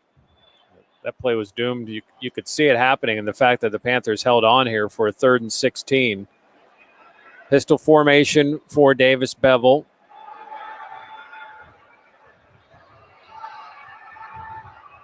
And delay handoff to Sibley, and Austin Peay was expecting that, a game of 1, maybe 2. So the Panthers will be forced to punt again. Well, again, it's been miscues up front that have really, gotten them out of position to keep drives alive. And it's been a number of now 3-and-outs here in the second half.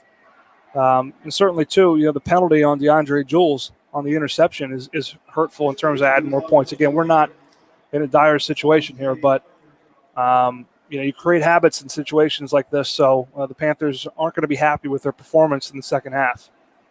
Christodoulou back to punt. And it's a high floater that's going to hit at the 6-yard line and bounce forward into the end zone for a touchback. Christodoulou tried that pooch-type kick, but just didn't get the right bounce. It'll be 1st and 10 at the 20-yard line for Austin Peay. 8:29 to play in this game. It's 42-0 Panthers. You're listening to Pitt Football on the Pitt Panthers Radio Network. As a CEO, I want the best from our employees. In return, they want the best from their company, especially when it comes to their health benefits. That's why we choose UPMC Health Plan. It gives our employees in-network access to the best doctors and hospitals, including the world-class care of UPMC. And the best part? It's affordable for all of us. For the quality, affordable coverage your company deserves, here's the plan, UPMC Health Plan. Hey, Pitt fans, when it comes to your finances, everyone wants to be on the winning team. Clearview Federal Credit Union's here to help. As the official credit union of the Pitt Panthers, Clearview will help you cross your financial goal line with no interference. Access your money from anywhere with their mobile app, online banking, over 80,000 surcharge-free ATMs, live teller machines, and financial centers throughout Western Pennsylvania. With Clearview, you can score from the opening kickoff to the last play of the game. Clearview, helping people to enjoy a better life. Visit clearviewfcu.org/Panthers for more.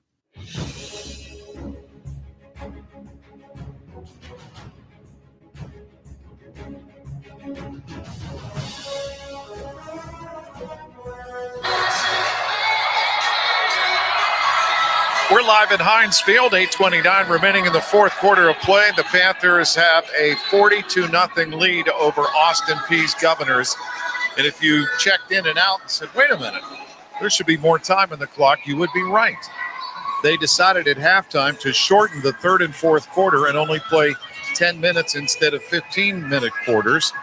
So we've never heard that happen before, but we live in a world where audibles are now just part of everyday life, and that includes football. One of the things, guys, I think a lot of people were wondering was, what would the atmosphere be like without fans? And I think of the players, when you're out in the field playing, that's not a big deal. We can ask some of the guys about it, but they've created an atmosphere, even with some of the pump-up videos, that are for the players, but also anyone watching or listening on the radio network. You kind of get the sense and feel. So I think they've done a nice job doing that and figuring it out. And Joe DeStio, the public address announcer, still working his magic. Cam Williams remains at quarterback for Austin Peay. And little middle screen complete and up to the 24-yard line. Nice play there. Good defense there for the Panthers. Bengali Kamara. Another highly touted linebacker in this freshman class. They're everywhere. C.J. Evans on the reception. 2nd down and 6. Quick play out to Evans. Good move by Evans to at least escape one tackler and get it up to the 28-yard line where it will be 3rd down and short. I saw Kamara, track down opposite side run in training camp and was like, wow, that's safety speed at linebacker. He is going to have a bright future. Brandon Hill was in on that tackle as well. Snap to Williams. He's going to run it. Gets up to the line to gain and over. So Cam Williams gets a first down for Austin Peay. He got punished, too, by Bengali Kamara. Big hit here. Opportunity for them. We're seeing a couple of Panthers in unusual numbers today. And Gavin Thompson normally wears 27. He's been wearing 82 and played well out of Pittsburgh Central Catholic, a redshirt freshman, as Cam Williams goes back to pass, throws it over the middle, and I believe the official was the closest to that throw, and will be second down and 10. Love the effort I'm seeing from Nate Temple, defensive end, creating some pressure. South Carolina native, just like Davis Bevel. Seeing the Panthers recruit down south better. A lot of guys from Georgia and Florida, South Carolina. Williams gets the snap and tipped in the air. Nice play defensively by the Panthers. Chris Maloney. Maloney getting some reps today. Walk on. Out of Philadelphia, Fort Washington, PA, LaSalle College High School. Third down and 10 for Austin Peay. It's 42-0 Panthers, 7:07 to play here in the fourth quarter. Same high school as Jimmy Morrissey. Williams in the gun. Panthers rushing 4. And, boy, I want to say that was a sack and fumble on a big hit defensively by Nate Temple. The ruling on the came field, from the blind quarterback had side, controlled the ball, but and his hand was going forward. Incomplete pass. you heard the officials say incomplete pass. Redshirt freshman is Nate Temple. Boy, he was being held as well and just got free. 6'4", 230 pounds out of Abbeville, South Carolina. Effort guy. Energy. Loves to play the game. Spent last year on scout team and just a baby-faced kid, too. He's a man. Watch out. His defense is full of talent all throughout the depth chart. Another punt here, and the punter goes down. The whistles blow, and another flag goes down. Delay of game on Austin Peay. Before the snap, delay of the game, offense. 5-yard penalty, fourth down. North Carolina beats Syracuse 31-6, although at half it was 7-3. Syracuse is here next week, 12 o'clock kickoff here on the Pitt Panthers radio network. Orange lost a number of players, have had players sit out. So I'm not sure exactly what to expect from the Syracuse team when it comes here next week. You know what? Week to week, you don't know what to expect from anybody, but certainly, North Carolina was pegged to be one of the favorites in the conference with the returning talent they have, and that punt's blocked. Punt is blocked by the Panthers, picked up and run in for a touchdown by Todd Sibley. That's his second touchdown of the game. One on offense, one on punt block on defense. The play was so nonchalant that it almost seemed like there was a whistle. It was just kind of a going through the motion on both sides, and Sibley was able to get his hand on that punt. I mean, unblocked, right? He's one of the down, rushers of the punt, and just completely unblocked, unabated to the punter. Does a nice job getting in there, blocking it. Contacts the punter after blocking it, and scoops up his some loose change and gets into the end zone for a second touchdown of the day. One on offense, and I guess you would consider this a defensive touchdown, correct? So it's the last time that's happened. A non-traditional touchdown for Todd Sibley. And it's not often that, I don't know if Sibley's ever had a touchdown Before where the he's snap, gotten. Timeout was called. Hit. Their first of the half. I think the Panthers are bringing out a Another different 30-second timeout. Is Scarton that's going to kick? I think is it Cameron Guess?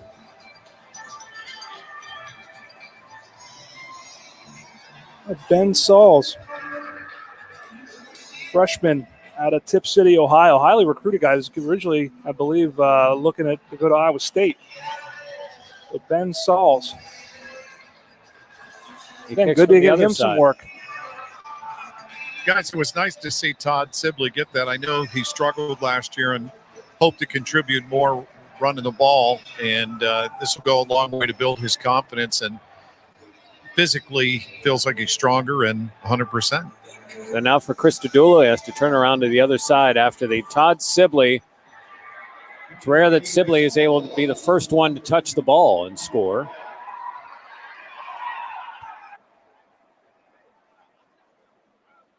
Saul's in for the extra point.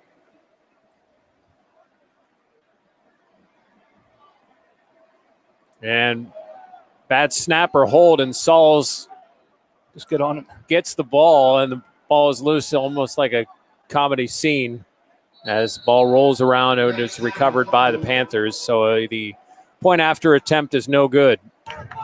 Try for point is no good. Well, that wasn't part of the plan, taking that timeout and trying to get Ben Sauls his first career points. No, as we look at the punt block again on replay. A block with the left hand by Todd Sibley. He picks it up and runs it in for a score. 6:45 to play in the fourth quarter. Panthers 48, Austin Peay nothing. You're listening to Pitt Football on the Pitt Panthers Radio Network. At Sarah's Candies, we are able to provide What a your disaster that organization play with almost. solutions to fundraise safely and successfully all year round. We've been helping groups like yours raise money for over 60 years. We pride ourselves on our reputation for quality products, exceptional service, and satisfied customers. You can fundraise 100% online with our contactless online ordering program. Earn up to 50% profit with our chocolate bars and pretzel rods fundraiser. Or find even more success with our traditional holiday brochure sale. Call 1-800-255-7771. They take the field. We take our positions. It's why we train and train and train. Because in our world, it's game day every day. And our opponents are the toughest out there. But we take on tough. Rise beyond the challenge. Because when it's all on the line, we're on call. This is our team and yours. UPMC, official healthcare provider of the Pittsburgh Steelers. Welcome back to Heinz Field. It is the opener for the Pitt Panthers, and they are well on their way to their 733rd program victory, leading Austin Peay 48-0. A game that has been all Pitt from the beginning. The Panthers scored on every possession in the first half. 454 yards in total, 309 passing. Kenny Pickett, 14 of 20, 277 yards. And a touchdown. And Larry, for an offense, you weren't exactly sure how's the offense going to respond. How in tuned are they? And they just came out, and it's like they were in midseason form from the beginning.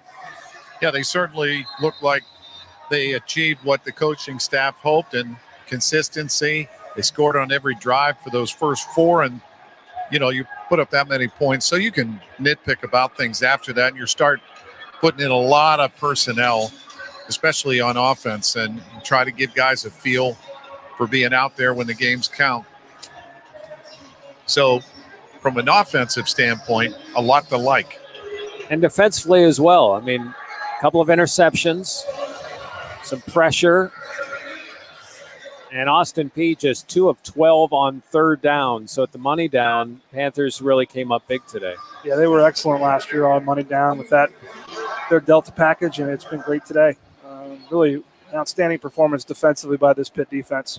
High, shorter kickoff by Kessman. Fielded by Jay Parker and tackled just shy of the 20-yard line.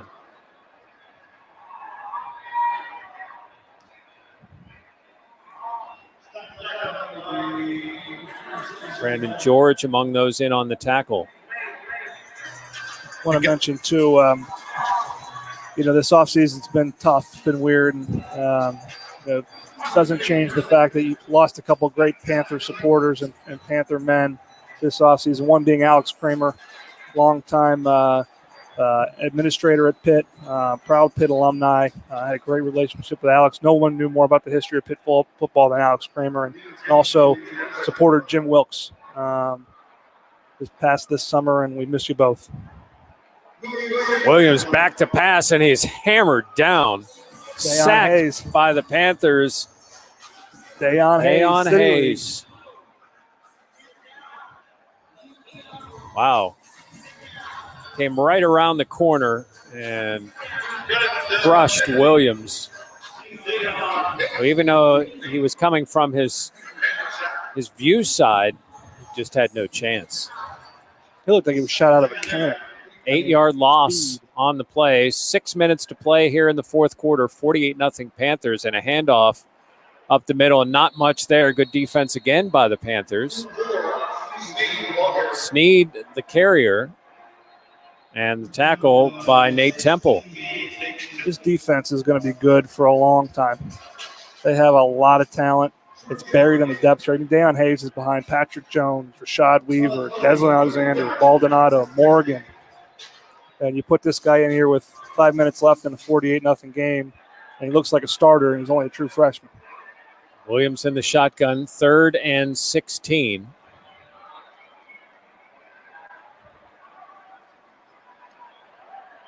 And hands it off straight up the middle. The Panthers not fooled. Short gain for Austin Peay. And Temple in on the tackle again along with George. J.C. Sneed. Brian Sneed, rather, on the carry. It'll be 4th and 13. And for those hearing a lot of names, and you may not have kept up with some of the changes in college football this year, no, it's a free year. So you're not burning a red shirt, even you're not burning one of 4 games. These players can play all year and come back next year in the same class designation. And the punt is dropped, and after a rugby-style type punt, it is punted right into the hands of a Panther and then knocked out of bounds is George. So the punter dropped the snap, ran to his left, and then tried to punt it and punted it right in to the midst of Brandon George, who returned it down to the 2-yard line. He tried to punt it like last minute and literally whiffed it. Yeah, like those running punts that you see, but he's a right-handed punter, and he tried. That might make the not top 10. And picked up by George, who probably didn't anticipate a kick return today or punt block either. It's kind of been like that in the second half, just a sloppy 10-minute quarters where maybe both teams were kind of ready to go home at halftime. And Joey Yellen is under center in a timeout.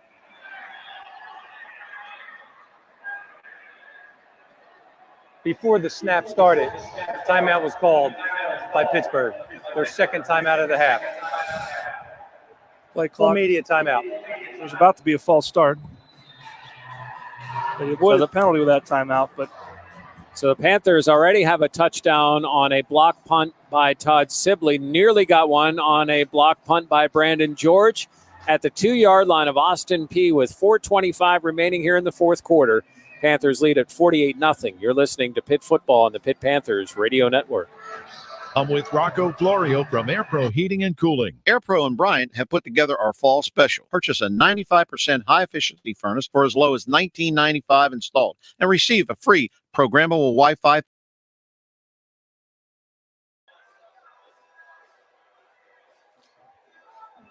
Welcome back to Hail from Home Live. It's 48-0, so we've gotten a few more points on the board, and now it looks like they're in the red zone, and hopefully we'll see some action here in just a couple minutes. Got some nice special teams work, too. A nice block punt. You know, some special teams work is always big. That's the phase of the game that everybody forgets about that we need to talk about. You know, the punting, the punt return, the kickoff return, the hidden yardage in those areas of the game. So special teams coming up big now in the second half. A lot of backups are playing, which is good, again, as we spoke about before. But I'm impressed, very impressed with this Pitt team, even though of their opponent, but impressive. Yeah, and like you said, special teams, I love seeing linebacker Brandon George getting in there. A lot of freshmen play in there right now. I love seeing these guys getting in on special teams and making plays. They did it all camp, but it's great to see it move over into gameplay. That's how you make a name for yourself as a young player that is a backup, that say a young backup outside linebacker. The way to get on the field, the way to get the coach's attention, make some plays on special teams. Be that special teams ace and be that special teams leader that that team needs. My senior year, a guy that I played against in high school, a guy I played all my career with here at Pitt, Nate Nix, great special teams player, was a leader. We counted on him to get the special teams in right position. So having a guy that could step up and be that special teams guy is huge for this team. And like you said, you can make an impact early. Now, did you play special teams at all when you were at Pitt? Because you played like every position possible in high school, except for tight end. I did play some special teams. I played some kickoff, and then I played kickoff return my sophomore year, or the year that I played linebacker. So that helped me. And actually, Coach Charlie Partridge was the special teams coach then for me. So I know Charlie Partridge very well. He's doing a great job with the D-line now. But special teams is big as a young player, and that's a way to grab the coach's attention. I love that it's come full circle. Charlie's here, and so are you. It's great to have both of you on the sidelines. No doubt. All right, well, we'll be back at the end of the game. We'll give you a quick recap and everything we saw and some predictions for next week. Stay tuned.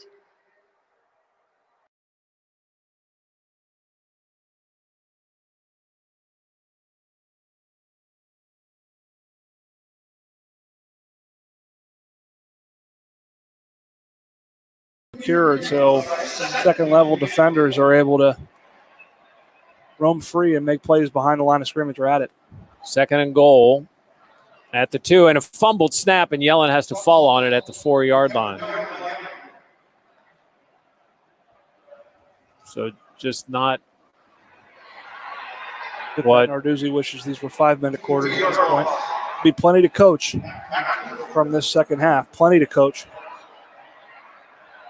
So now 3rd and goal at the 4-yard line. And you mentioned the issues with COVID. The Panthers had 7 players that did not make the game today because of COVID protocol. From the 4-yard line, handoff deep to Vincent Davis, and he cuts left and into the end zone for a Panther touchdown. A little bit more like it. That was clean. A little outside zone play. Lead outside zone. Vincent Davis. Second touchdown today. There's a nice cut. Good recognition. Good recognition there by Davis. And boy, he's got a nice little burst of speed. He does.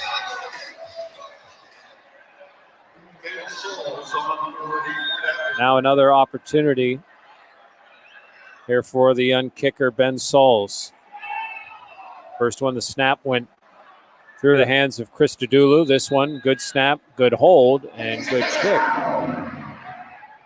So Sauls gets his first point of his Panther career as the Panthers now lead it 55-0. There is 3:10 remaining in the 4th quarter. We'll discuss what's next for the Panthers as we continue. You're listening to Pitt Football on the Pitt Panthers Radio Network. Panther fans, listen up. Looking to crush it in the classroom? Supra Office Depot has you covered. Get in the zone with pens, highlighters, and backpacks. Stay connected with laptops, tablets, and headphones. Amp up your game with dorm room appliances and seating. And go for the win with face coverings, hand sanitizer, and more. Shop Supra Office Depot, the official office product supplier for the University of Pittsburgh. Supra Office Depot. Everything you need for the win. Picking one thing over the other can be hard. Toast or avocado toast? Ooh, 4 or 5-inch heels. But with Pick Games from the Pennsylvania Lottery, drawn twice daily, picking's as easy as 2, 3, 4, or 5. Plus, add Wild Ball to any Pick Game for even more chances to win. It's simple. Hey, what'll it be? Give me a pick 2, please. Oh, and add Wild Ball. I'm feeling pretty lucky. Play Pick Games today from the Pennsylvania Lottery. Must be 18 or older. Please play responsibly. Benefits older Pennsylvanians every day. Inside Heinz Field, 3:10 remaining in the 4th quarter of play. Pitt adds to their lead, 55-0. And as they get ready to host Syracuse next Saturday, I was thinking, gentlemen, when's the last time the Panthers hit 55 points or better? You remember that unbelievable game here against Syracuse? It sounded like a basketball score at the end of that one. I remember that one well. That was a shootout. But today was good for 2 quarters. The second half's been left a bit to be desired. But, you come out, you got 10-minute quarters. You kind of know that's a bit of a concession by the opposition. And, the score was lopsided at the time, so you understand it for the safety of those guys.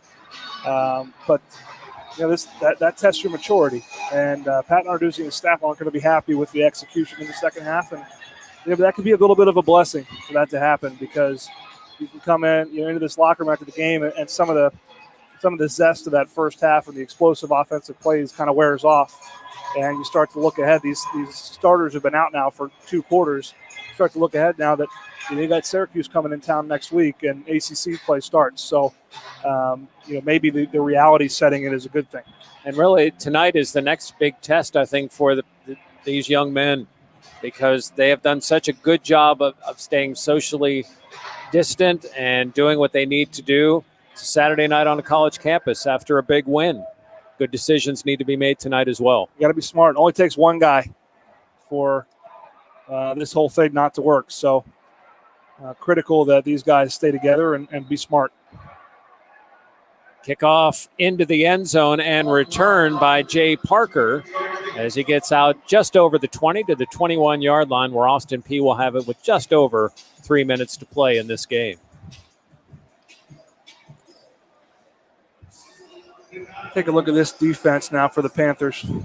A.J. Robertson, a middle linebacker, true freshman. You wouldn't be able to play these guys, in a normal year because they wouldn't get that extra year of eligibility. Bangali Kamara, John Patrician still an outside linebacker. But the front 4, you got Dayon Hayes, DeAndre Jules, Bam Brema, Chris Williams in at quarterback, handoff to C.J. Evans.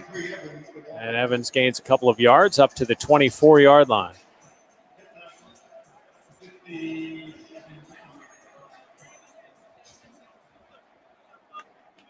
Bam with the tackle. 2nd down and 6. And Williams back to pass. Gets it out quickly. Good initial cut, but better defense by the Panthers. By Evans. Rashad Battle on the tackle. He's a big kid. 6'3", 200, corner out of Atlanta. You look at him, you look at Jalen Barton, both kids from Georgia. Good job by the staff getting into that talent-laden state. And back to pass and complete for the first down, as they're going to give forward progress to the Wake Forest receiver. And that is Eugene Minter on the catch. So a first down for Austin Peay with 1:48 to play. Let's pause 10 seconds for stations to identify themselves on the Pitt Panthers radio network. This is the home of the Pitt Panthers. CKA FM HD1 Pittsburgh. Pittsburgh's hometown sports station.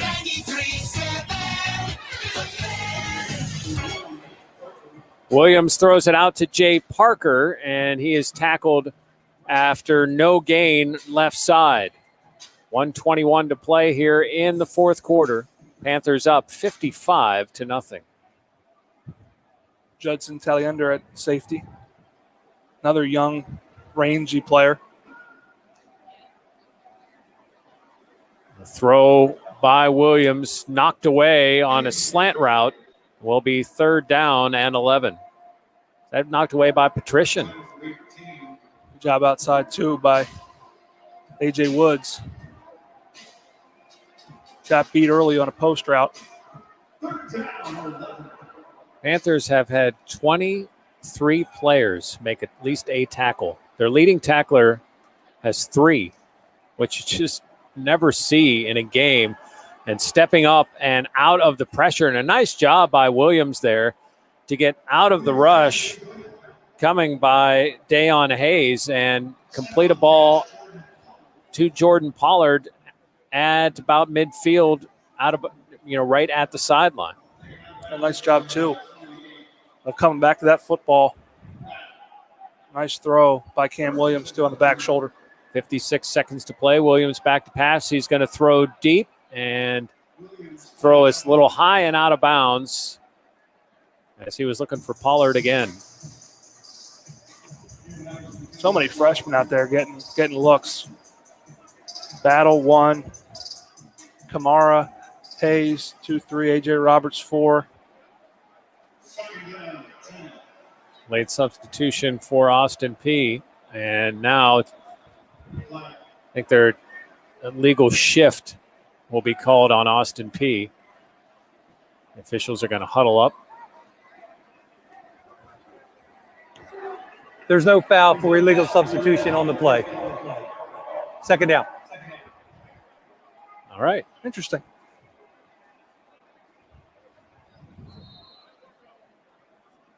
Panthers led 42-0 at the half. And throw by Williams complete. Left side and knocked out of bounds by the Panthers. And that's to Benico Harley. Gains about 8 yards. So it'll be 3rd and 2 for Austin Peay with 46 seconds left. So the Panthers have gotten to play a number of players, had early success, and yet still have something to work on. It's maybe textbook for the coaches. Throw out by Williams to the boundary, and it depends on where they mark it. Looks like they're going to give forward progress for a first down for Austin Peay, but the clock will continue to roll as we are now 30 seconds left in this game. Gibbs on the catch for Austin Peay, and a timeout by the Governors. Austin Peay. The first time out of the half. 30-second timeout. It's a pride timeout. Yep. That's a pride timeout. One team trying to break the shutout, the other one trying to keep it. So Austin Peay trying to get some points on the board. Lost their opener 24-17. In a game really they should have won. They didn't have their long snapper in their first 3 punt attempts. One went over the head and the next 2 went between the legs of the punter. It got to the point where they just had the quarterback go into a deep shotgun and punt from that point on. After the last punt, they might do the same thing again. But just overmatched by this Panther team and the way they played. I mean, it's not taking anything away either from the quality that Pitt played with in the first half. And congratulations, as Pitt men's football will have the second win this fall as the women's soccer team won at Appalachian State 4-0, and we'll play there again tomorrow. As simple handoff up the middle, it's a short gain. First down with 12 seconds to play, and Williams quickly in the shotgun. This could be the final play of the game. Williams back to pass. Under pressure and brought down. The ball is loose. Panthers have it and returning it back. And a ball knocked free by Austin Peay and recovered by the Panthers. Deion Hayes with a strip sack. The freshman makes his presence known. And that'll do it here for today's game. What a big first half for the Panthers.